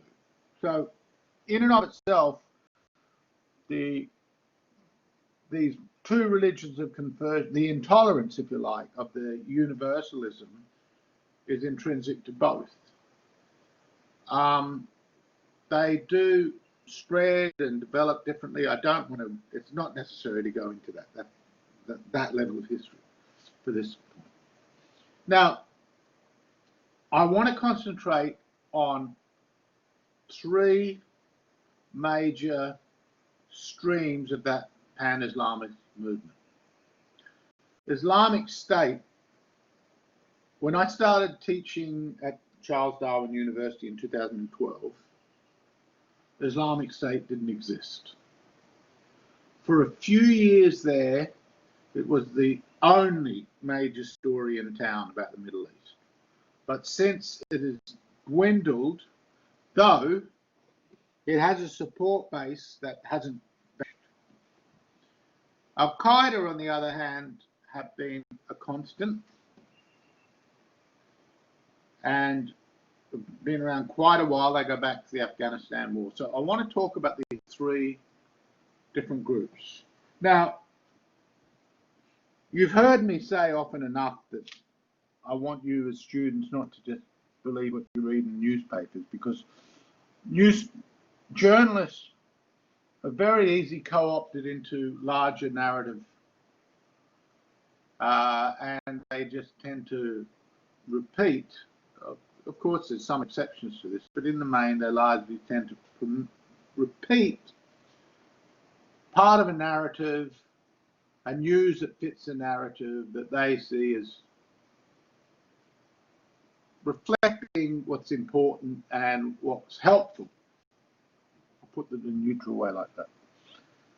And as we will see with Muslim Brotherhood, that has increasingly become represented by mainstream media and equally so by state officials as moderate Islam. Now, these terms moderate and radical are extremely unhelpful. You will recall that they too come out of the French Revolution. To be called a moderate in the French Revolution was something that could be, that's what Danton was done for being a moderate when he got sick of the terror. He was called a moderate. So being a moderate was a way of not surviving for a short time during that reign of terror. It's a very unhelpful term, because what you need to think about is not the short term, but the long term. And as I said, they all share the same objectives, though what the caliphate would look like might end up being somewhat different. In fact, if Islamic State had the way, it would be very different. But the differences are primarily, they're tactical in the sense of what the caliphate may look like, but also strategic. So they may ally or break on an issue. And what we see is that very often there are certain overlaps and momentary alliances and then quite violent conflicts. Now, again, remembering what you've learned from the French and Russian Revolution, you should understand that in a revolution there's nothing particularly unusual about that. That in trying to overthrow a common enemy, and in these three cases, it's basically the Western world. Those powers that prevent the spread of Islam, in trying to overthrow this, it would not be surprising that they would overlap in tactics and strategy at times, and then at other times conflict. Okay, so that's what we're really, the purpose of the rest of this lecture is just to give you a better and clearer picture of these powers of Pan-Islamism. As I said, you could take the Saudis as being a kind of Pan-Islamic group, but as with these, in fact, all the strategies, all the tactics, I should say, of Pan-Islamist groups, they all have their weaknesses, serious weaknesses. It doesn't mean that they don't feed into greater geopolitical contestations and crises, which could be of enormous catastrophe. It doesn't mean they aren't potentially catastrophic, but it does mean they are limited in what they alone can achieve. Okay, now what we'll also see is there's going to be differences in the support base. And in part, that's due to the degree of commitment of its members. To put it very bluntly, the commitment required by being a member of Islamic State was extreme. Being a member of Al-Qaeda was pretty strong. Being a member of Muslim Brotherhood, not so hard to be in the Muslim Brotherhood. Not so demanding. You can basically talk. But in Islamic states, you had to have weapons. And Al-Qaeda, you have to be operative in a cell, ready at some point to either engage in or help a terrorist activity. So of the three, the Muslim Brotherhood, this is where this weasel word, moderate, comes in. It's more inclusive. It is often openly critical of terror attacks, especially critical of terror attacks in which other Muslims are killed. Though it generally has given support for attacks on US troops and forces in the Middle East. So it makes a difference for those and focusing on the near enemy, and it differentiates from, and Muslims living in the land of non-believers. It's, again, very important where you are. But again, they all believe, and this is where the idea of jihad is very important in Islam. The word jihad is sometimes misrepresented by Western academics as having nothing to do with pressing forward the universalist command of Allah, because it is the mission of Allah of pressing that forward. And that way of pressing forward and galvanizing the people had from its inception been bound up with war. Now, so warfare is a component within Islam. It was a component within Judaism, though holy war would be dropped, but in the earlier books of the, it would be dropped after the fall of the kingdom, of the Israelite kingdom. But earlier, we can see there's whole sections of genocide in the Bible, in the Jewish Bible, the Tanakh, or the Old Testament. In the case of Christianity, there's one which is one passage where Jesus says, "I've come to bring the sword," etc. But that's a parable, and that doesn't.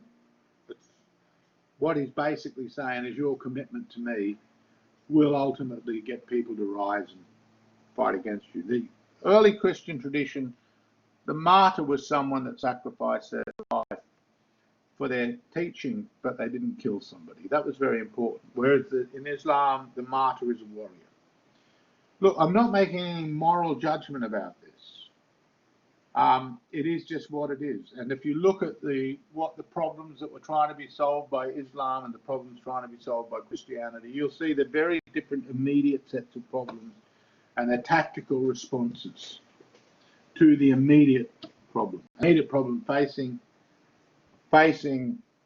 Muhammad is the internal violence of tribes within the region to be placated, and all around him he sees other tribes potentially gathering against them. So this is why this, and you'll find various examples, in the Quran, various exhortations to warfare. Now, that's called the lesser jihad. The greater jihad is often interpreted by Western people as a kind of internal struggle of the self. Well, that's a very simplistic, and ultimately, not to put too fine a word on it, nonsense. The greater struggle is a struggle to, in every aspect of your lives, to surrender to the command of Allah. And that command does include at times, where necessary, taking arms. It doesn't preclude that. They're not contrary. And this reading of this, which is so commonplace, and journalists love to spout this nonsense, that's just not true. Look, and the reason I'm bringing this up is, you cannot say that these groups are theological nonsense. They're grounded. You might not like what they say, and I'm not saying that any text doesn't lead to contestation. Any people do. People do contest the meaning. They make adaptations. They make compromises. All people do this. But in each of these cases, the Muslim Brotherhood, Al-Qaeda, and Islamic State, all trying to go back to a purer version of the text, which of what the faith is, to purify themselves, to pretend that this is not deeply faith-driven is insane. And again, to me, it just reflects the fact that the Western mind doesn't take faith very seriously. It just doesn't realise its own faith, and it doesn't realise its own compromises, its intellectual deficiencies. Okay. Now, getting back to some of these compromises, Islamic State, again, if I'll take it for a moment, even though, as I said, it's silly, but the most violent, the most openly violent tactically Islamic State. And they're openly violent tactically because they have more people that other Muslims would recognize, including Muslim Brotherhood, recognize as, hold on, other people, let me qualify that. They intensify the Sunni Shia split. I just put it this way, because we will see that even Muslim Brotherhood at times, on occasion, would deny that it's right with other Muslims. But in the main, even Al-Qaeda don't like the way that Islamic State has been so savage against other Muslims for not being pure enough. They're too quick, so to speak, in cutting off the potential body of the faithful. They truncate it too much. On the other hand, if we look at Muslim Brotherhood, we can see very often it was like a gateway. It was a point of entry because it was an organization formed to achieve a certain objective, pursuing certain tactics, which some of its members, Osama bin Laden was a member, al-Zawahiri was a member. They see that tactic is no longer the way to go. It's not useful. The war has to be fought on another front. And therefore, as they became more radicalized, even though Muslim Brotherhood had opened the door, so to speak, they then start to see Muslim Brotherhood as a sellout, as weak. And the essential thing is that the Muslim Brotherhood had been prepared to use nation-state formations and political parties. So in that sense, you could say they've taken some of the stuff that's the aftermath of the French Revolution, and they're prepared to work with that. But they're only prepared to work with it to get their goal. It's not an end point, it's a means. So this is very important. And this is why, of all three groups, I would say straight out that the Muslim Brotherhood is the most successful, and if it is committed to certain values of the West, as I said, the West is split on its values. But if one wants not to be, if one wants to be free as a Westerner, a Western idea of freedom, then Muslim Brotherhood is the most dangerous of these, because it is the one with the most likelihood of success. And its most likelihood of success precisely because, again, to use that weed's word, it is more moderate, it's more adaptable, it's more willing, in a sense, to use the enemy's, and I don't use that word lightly, the enemy's means and mechanisms to secure what it wants.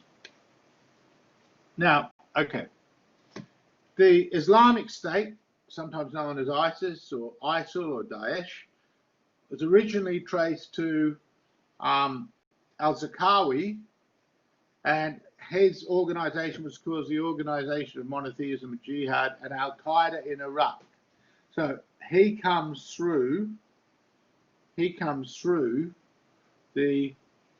Al-Qaeda. He was a Jordanian at the time of his death. This is a good indication of the way in which these different organizations can overlap. At the time of his death, 3 Jordanian Muslim Brotherhood MPs publicly praised him. He was also, as I said, he was previously in Al-Qaeda affiliate. That's important. Okay. So let's go through this. Muslim Brotherhood. It was founded in 1928. This lecture will go over. I'm hoping it might go even for as much as another hour. I didn't think it would, but I don't. The lectures usually are only 2 hours, as you know. Some have gone longer. But as this is my last course, I don't want to shortchange you on this for those that are interested.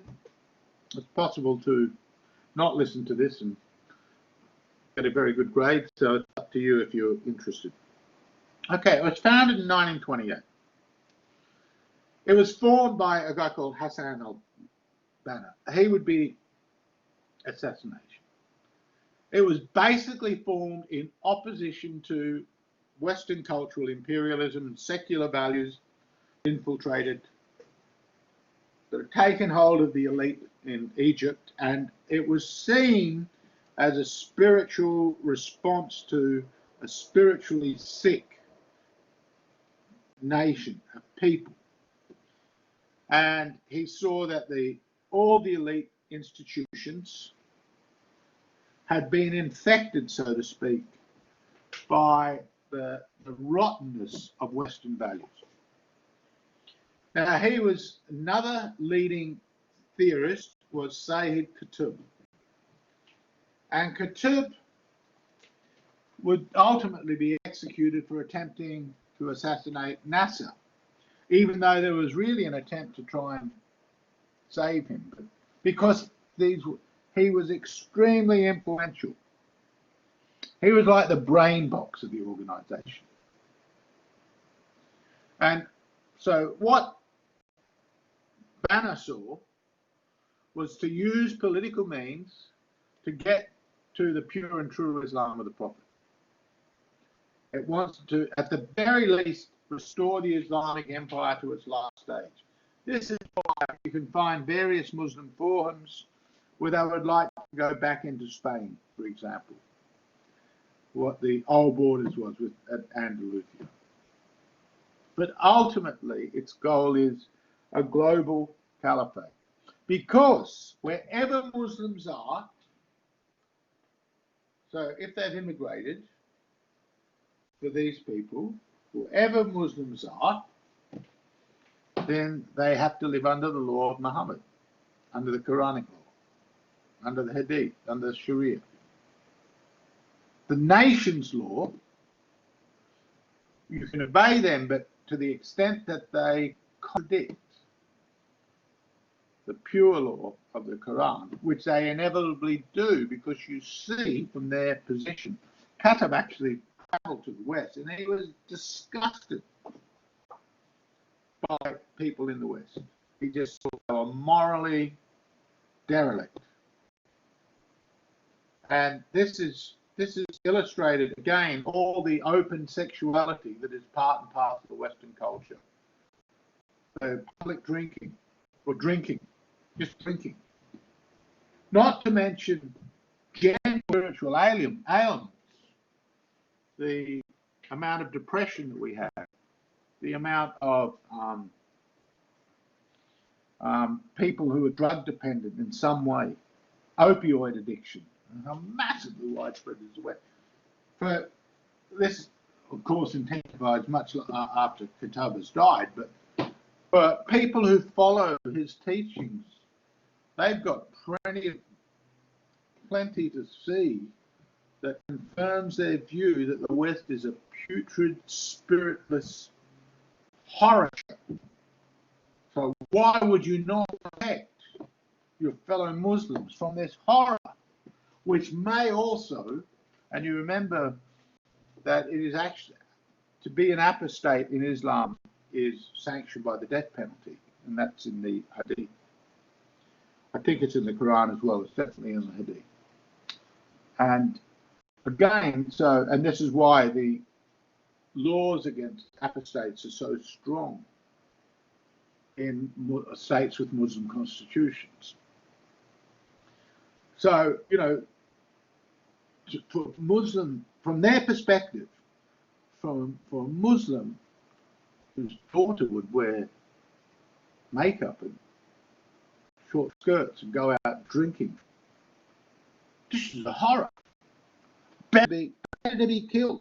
And, you know, the amount of honor killing in the West is, honor killing by Muslims in the West is a serious issue. Now, Muslims aren't the only people who have done honor killings. You can watch a movie called Zorba the Greek, great black and white movie where there's an honor killing takes place there. And it was not unheard of. But it is, again, it's part of the mores of tradition in which you must understand. And to simply go, wow, that's terrible, I'm not raising that for you to think that. I don't care. It's their world, not my world. But it is a world. And the point is that those stringent strictures are being implemented because the alternative to it is seen as a much worse horror. That from their perspective, what the West are doing is spiritual suicide. And they don't part of it. And although I'm not Muslim, and although, as you would notice, I don't really commit myself to any ideology, though, of course, those that do would say I'm conservative, but I'm not. I'm just not. My point here is that you should be able to see the motivation and to see that it is not without foundation. And to see, indeed, you open up your imagination to see why it would attract people. Because it does. It does attract people. Is danger for the West? Absolutely.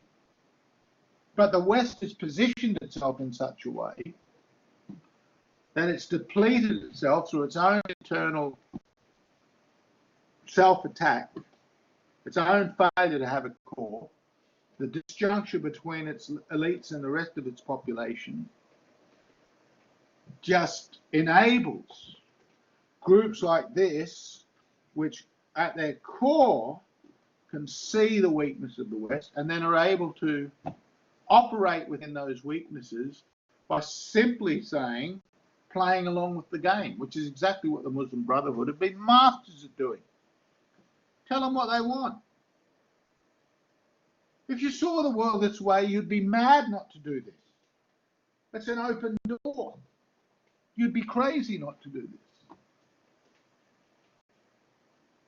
But all these Western ideas of coming out of the French and Russian revolutions and intensified, as I said, by the Social Revolutions, from this point of view, this is spiritual bankruptcy. It's bankruptcy. Now, on the right here, I have this, the way Banner is very clever, is this Salafi core, a Sunni order, a Sufi reality. Sufi is the more mystical core, a political organization, a sporting group, a cultural, scientific association, economic company, and a social ideology.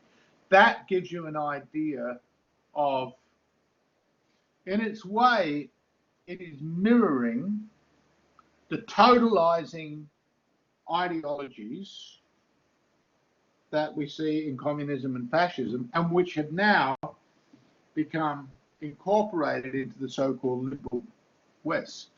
We are very totalizing. It shouldn't be on the news for saying something racist or sexist, and no one's heard of you, or you can lose your job for that. You know, we live in a very totalizing,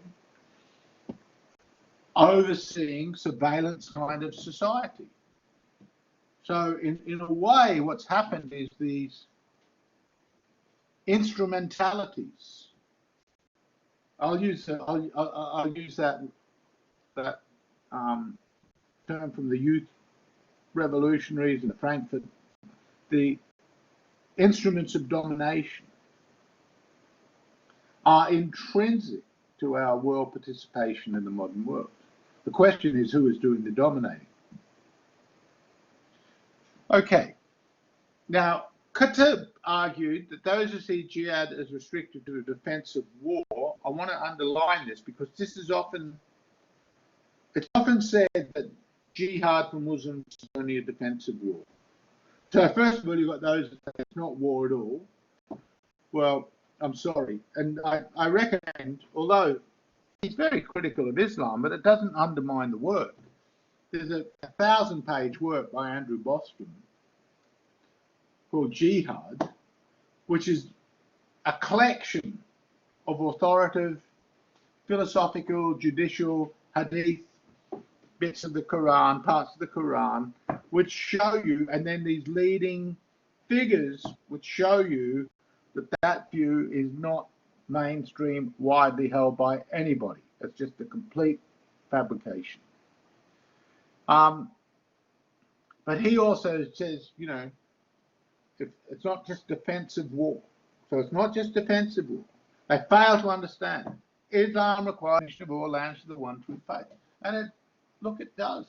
Because it's a strategy of peace. But it's a strategy of achieving peace.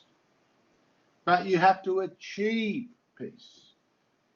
You can't simply do peace and it will come. Again, that's kind of Western. But in a way, what the irony of Christianity was that it begins as a renunciative faith, which is a strategy of withdrawal from all the features of empire, law, state, including war, but ultimately in its adaptation and development, it gets drawn into the fact that what it's reacting to continues and indeed gets even worse. That is, it begins in a war state, the Rome, and then it is sanctioned by an emperor that wants to use it for war means, and then as Christianity, as the Western Empire breaks down, in the West at least, it takes root as a body of faith in an environment of warlordism, feudalism. So it is unable to ever be what it looks like being at its foundation. That is to say, it's, in a sense, it's too pure for the world. Now, I'm not critique, non-critique, that's just an observation. The Quran, on the other hand, as I said, it's a command of galvanizing. It's a way to bring all the disparate tribes. Basically, you could say it like this. Muhammad sees in his environment that the warring tribes, sometimes fueled by outer empires, these are the margins of the Roman Empire, broken Roman Empire, that this is the way of the world. And the only way that we can bring peace is to bring an end to this. So the vision, the objective, it's a very, I'll put it this way, it's a very laudable. It wants to achieve peace, great peace. It's very hard to argue. But the question is of the scale of the problem and human nature, and then the impediments there are to people from different traditions accepting, and this is one of the problems that Islam has faced from its inception, is that the attempt to amalgamate the tribes has only ever been partially successful. And it's only ever been partially successful in a sense because there's so many components of life which emerge within the tribe, which Islam doesn't really have a solution of how to move beyond that. It doesn't really have a solution. A solution of how to bond the tribes. And we'll see when we look in a moment more at Al-Qaeda, we'll see that, good time, gee, I've got to move quickly, but we'll see how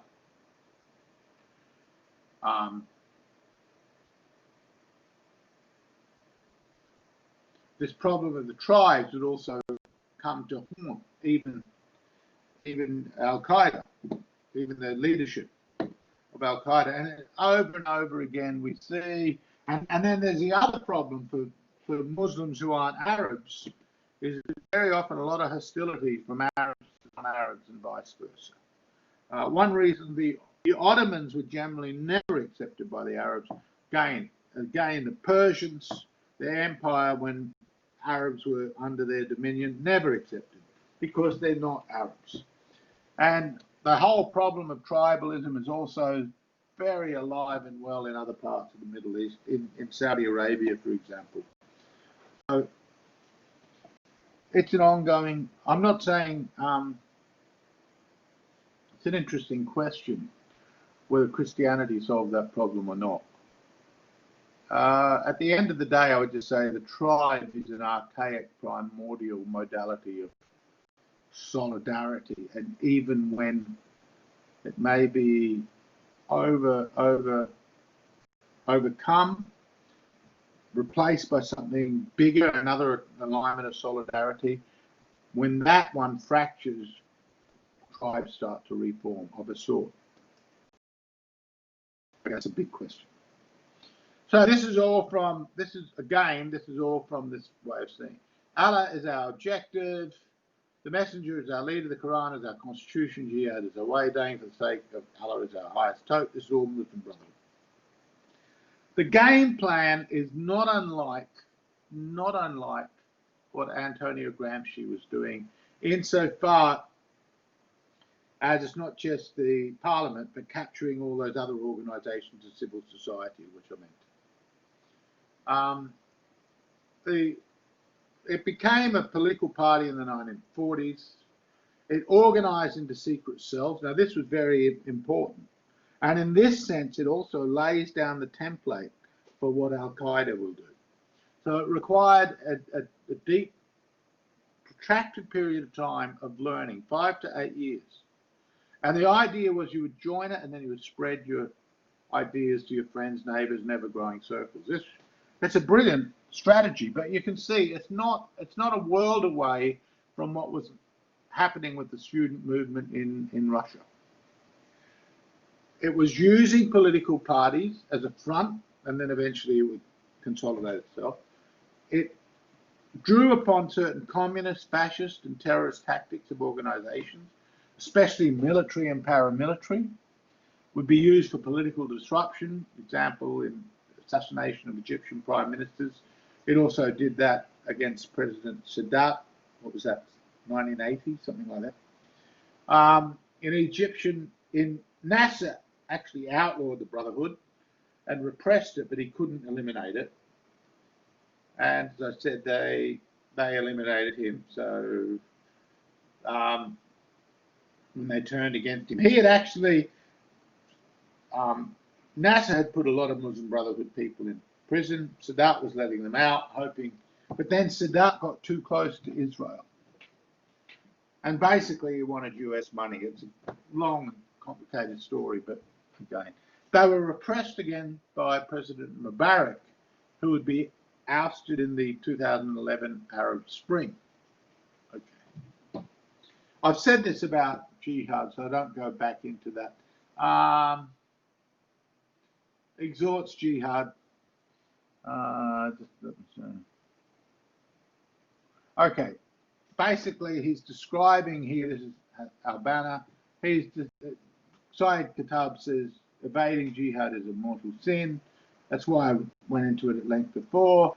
And he's basically saying the Muslims who live outside in non-Muslims land are absolutely humiliated, and we have to protect them. Okay.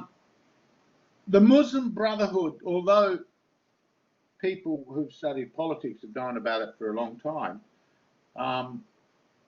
it came to power briefly in an election after Mubarak had been ousted. And so it won the election, and the problem was that it was very clear that Muslim Brotherhood was, in wanting to implement its objectives, was starting to turn upon, not only immediately there was a wave of killings of Christians in Egypt. Coptic Christianity is the predominant Christian sect, if you like, in Egypt. But there was also, it had past grievances to address, various traitors that wanted to, people had been too close to the West. It's not surprising that there would be mass demonstrations against it, and it should also not be surprising to see that it would be an army that would lead the coup. So the Muslim Brotherhood had not managed to capture the army. Had it done so, this never would have occurred. Now, basically, the West presented the victory of the Muslim Brotherhood as a great step forward for democracy. The naivety of this is just, again, it's just staggering. There's another question of whether or not democracy is meaningful. And in fact, I don't think democracy is meaningful in an environment where there's no common core set of values, where the differences are so vast that it's by hook or by crook we hang on to an institution, then democracy's gone. And this is a serious issue now in the West of how long democracy can be sustained. I've mentioned this a few times, but it's a very serious problem. Okay. So a coup is led against it. There's a lot of support for the coup. There's a lot of support for Muslim Brotherhood. Hitler was elected too. This has been interesting. No, these women, these are protests in Egypt, appealing to Western sentiments, trying to basically explain why Morsi had been overthrown. The Saudis, who had for decades been backing Muslim Brotherhood. Now the Saudis, I go into this at length in another class, so I'm going to start very briefly, but the Saudis, and they do it out of necessity, had long played a game of training jihadists at home to go and fight in Iraq, say, or Afghanistan, and then locking them up when they came back to Saudi Arabia.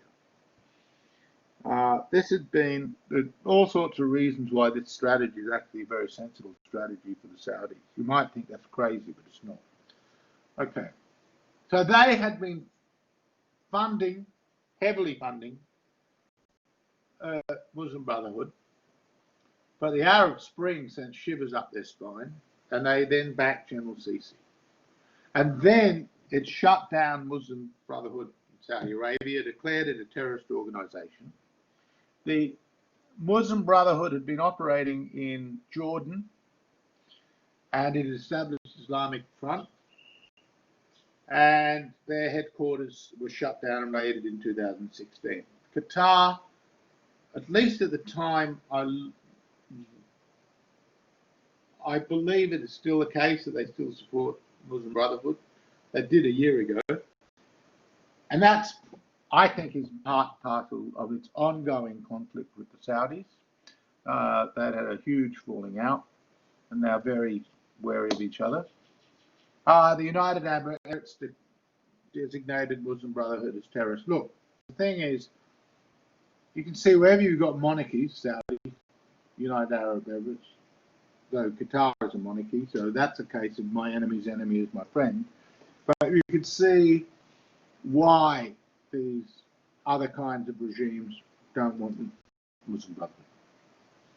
So then Washington with Morsi, and here are various meetings with Hillary Clinton, John McCain, John Kerry, two of them are Democrats, one a Republican. It doesn't really matter. The administrations of Bush and Obama basically bought the line that the Muslim Brotherhood are very moderate. And as I said, that's one way of looking at it. You could say the Americans just have to play the cards that are dealt them. There's a lot of truth in that. But certainly the fact is that the way reporters took this up, I'm not saying that's necessarily the case with the deep state, if you like, of the United States, with intelligence. But then again, I've read some things by them that really I find disturbingly naive. But whether they really buy this, but certainly the press tended to repeat this narrative. A moderate group, read this at your leisure, but I think that's a really good piece and summing up of why to call it a moderate group is really silly. So, and what this is basically saying is, when the conditions are such that they need to be moderate, they will be. But that doesn't mean that that's what they are. This is just a tactic. It's a momentary tactic. And the other point I want to say is that there's numerous front organizations for the Muslim Brotherhood, which all condemn terrorism and emphasize democracy, operating in the United States, but you'll find this in the UK and even in Australia, that condemn violence. But again, it's just a shop front. Because at the end of the day, if you want a universal caliphate, how can you want the perpetuation of democratic mechanisms and a machine, you know, organizational institution? And I will just say, by the way, I'm very skeptical that the West itself, and I've said this time and time again, we saw this with the French Revolution, we've seen it with the Russian Revolution, and at the moment, it's a real question, a serious question, whether our elites really most want democracy or most want to achieve objectives which may require the sacrifice of democracy to get.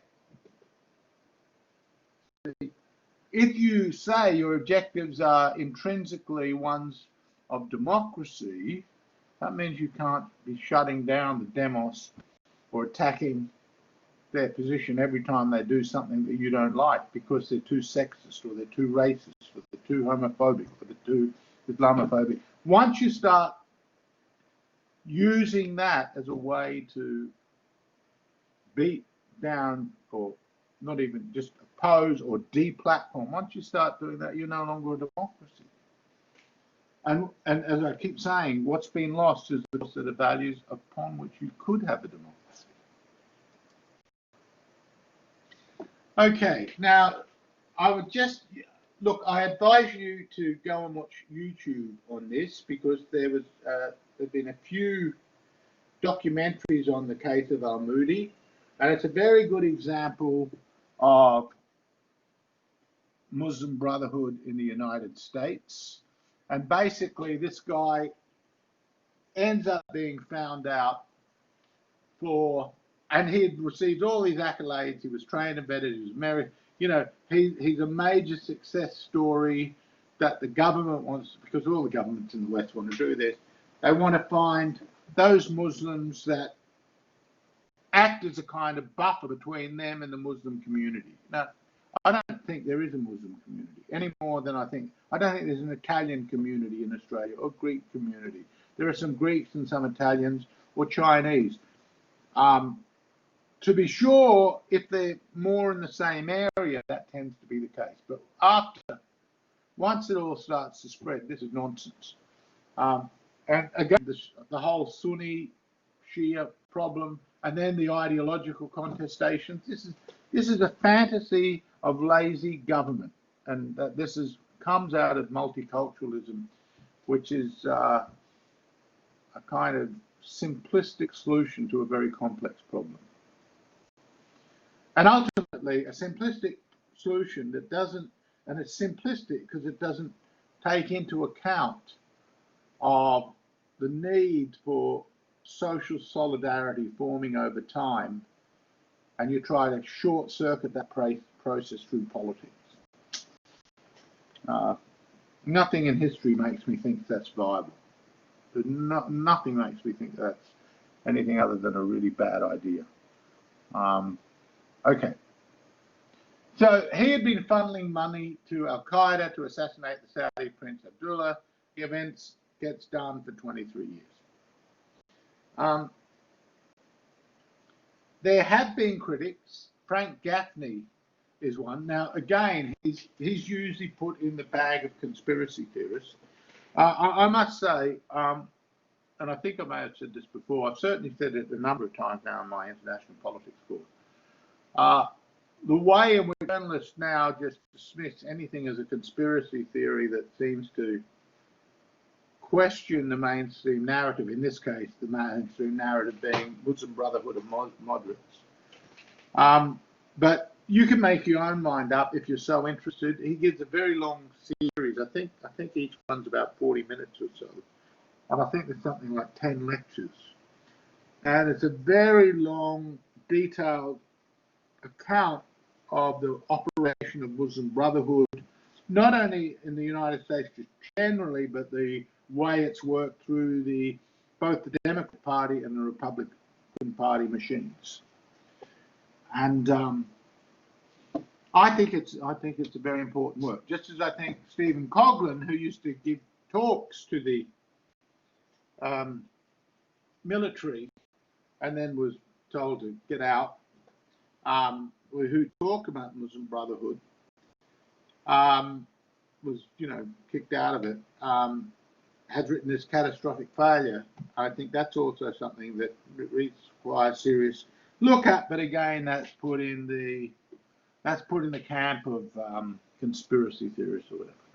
According to Coughlin, John Brennan, then assistant to President for Homeland Security and Counterterrorism, required that the White House purge more than 1,000 documents and presentations from counter-terrorist program trainings for the FBI and other agencies, because this was in response to a letter which was signed by dozens of leaders of Muslim activist groups complained about the use of biased, false, and highly offensive training materials about Muslims and Islam. So again, what you can see is that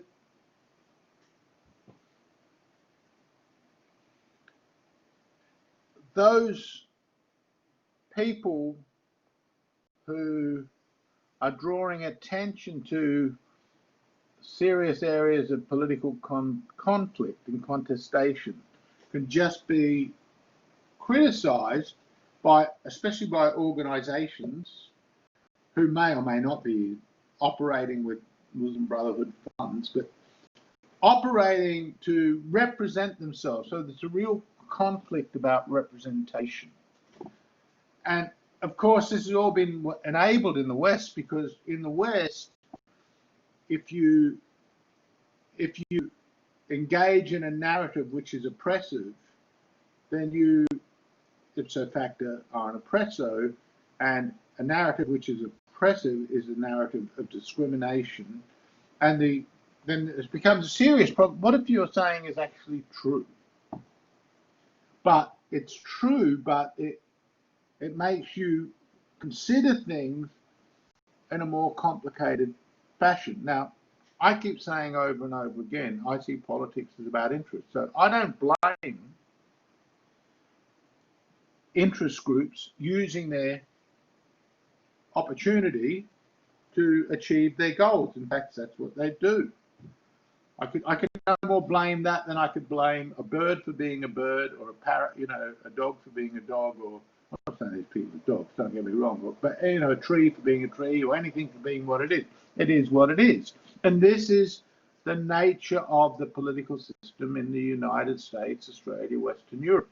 But as I said, with these issues, you need to be very thoughtful. It's not simply a case of saying, oh, therefore Islam bad because it's not like the West. Well, the West isn't like the West. This is not the point of this. There are many, all sorts of people in all sorts of religions and situations who are good, bad, and in between. That's what people are. But the politics and the geopolitics of this in terms of revolution this is really important, because this is a transformation, and the West is caught up between two revolutions.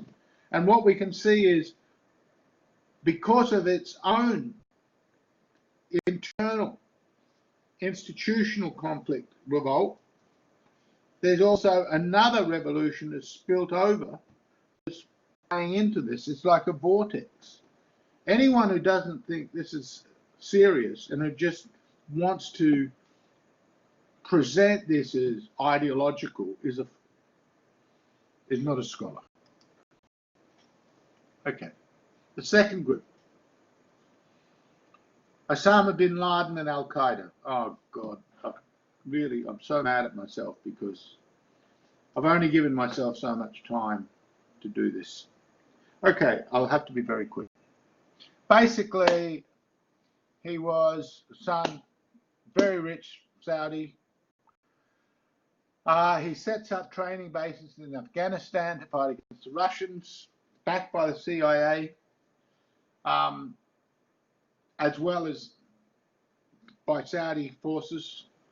The Saudis had invited the US troops to use their country.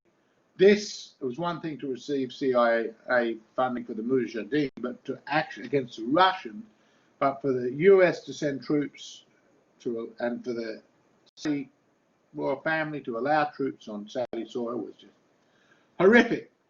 This is the infidel. So he's a deeply religious man, if we can use that term, but deeply committed to his faith, for sure. And Al-Qaeda starts operating and then attacking various sites in which in some way, shape or form have received US funding or Saudi funding or have lined up politically in a way that is seen as an objective, counter to their objectives. So in Yemen, the attack bases in Yemen, in Somalia, under pressure from Egypt, Saudis and the US, and they're given sanctuary in Sudan. They expel bin Laden, he goes to Afghanistan and he links up with the Taliban, and then takes credit for the bombing of Twin Towers. There has been an earlier bombing which had been undertaken by the Al Qaeda affiliate, and that was in 1993 of Twin Towers, when they were calling for an end of Israel and interference in the Middle East. Basically, the war is this: any presence of Western powers, and that includes, from their point of view, or infidel powers, and that also includes the actual state of Israel, this is the enemy. So we have to find a way to get them out. So he joins with Islamic Jihad. They had been behind the massacre of tourists in '97, and another group, basically linking up with any kind of local Islamic causes. There had been a civil war going on in Chechnya, or really it was Chechnya against the Russians, but it was chaos. In Bosnia, the Bosnian Muslims have been fighting the Serb Bosnians and etc. In Albania, Kosovo, Philippines, Thailand, and Palestine, Iraq. There's all these groups, and this Al-Qaeda, the genius of it is to have a terrorist organization that is operating internationally, that's linking up with other jihadist groups in the region. So they get their assets frozen, closed down, and this cost bin Laden hundreds of millions of dollars. There's an attack on US embassies in 1998 in Nairobi and in Tanzania, and there's the announcement in 1998 of World Islamic Front for Jihad against the Jews and Crusaders. Most Muslims, by the way, had never heard of the Crusades. This myth would occur that, Muslims have been, festering over the Crusades for centuries. This is dreamt up by Al-Qaeda, and some Western intellectuals think they're helping by saying this. No, you know, again, we're talking largely illiterate populations for centuries. No one's sitting around thinking about the Crusades any more than Westerners were thinking about the Crusades. Silly. Okay, the tactics and objectives were broadcast in a series of missives and books, but the basic idea: bring the war to the infidel and to the invaders.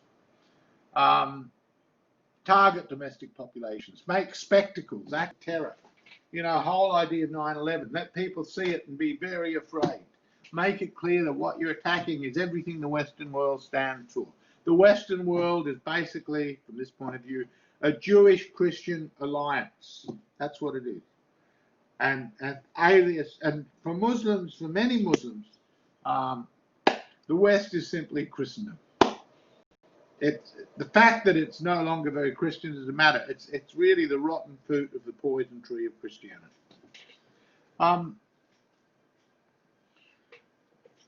They did not initially announce involvement in the Pentagon and Twin Towers explosions, but then they did. And there's been proof of this found where video discusses the attacks in 2001, etc. There's also, look, a lot of leading Saudis, if not the Saudi government itself, did fund what 2001. And there's a multi-million-dollar, a billion-dollar lawsuit that's been on the books for years over this.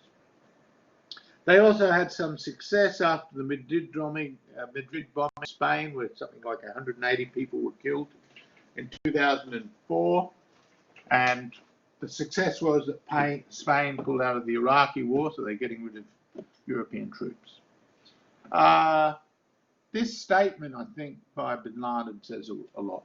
What the people in the West simply don't understand is that we love death even more than they love life. It is my biggest regret that I have not been martyred yet for this rotten life. Okay. Al-Qaeda has not gone away. If anything, it has more members now than it ever had. So this is from a year or two back, but this shows you. The question is where it is, but this was done last year. You can see, read that. So, in the last 5 or 7 minutes, I've got 8 minutes left. ISIS was basically the product of the breakdown of the Iraqi state and the Syrian state being thrown into civil war. The breakdown of the Iraqi state was the outgrowth of or I shouldn't say just breakdown, the schisms within the Iraqi state that come from the overthrow of Saddam Hussein by the United States and its allies, the setting up of a Shia state, because the Shia were the majority, the alienation of Sunni Muslims in the area, them taking up arms and ultimately carving out a state for themselves at the same time as there's, in the aftermath of the Arab Spring, there's been uprising in Syria, and that uprising in Syria has also led Sunnis to fight against the Alawite leadership. The Alawites are kind of schism, a subgroup, but not really of the Shia. Many Shia don't recognize the Alawite as anything Muslim at all. But that's the group that, there's about 3 million of them in Syria, and that's the group that is the elite leadership led by Assad. And now, you know, fighting over a rump of territory. For a few short years, there was a very large territory run by Islamic State. It was calling for fighters from all over the world.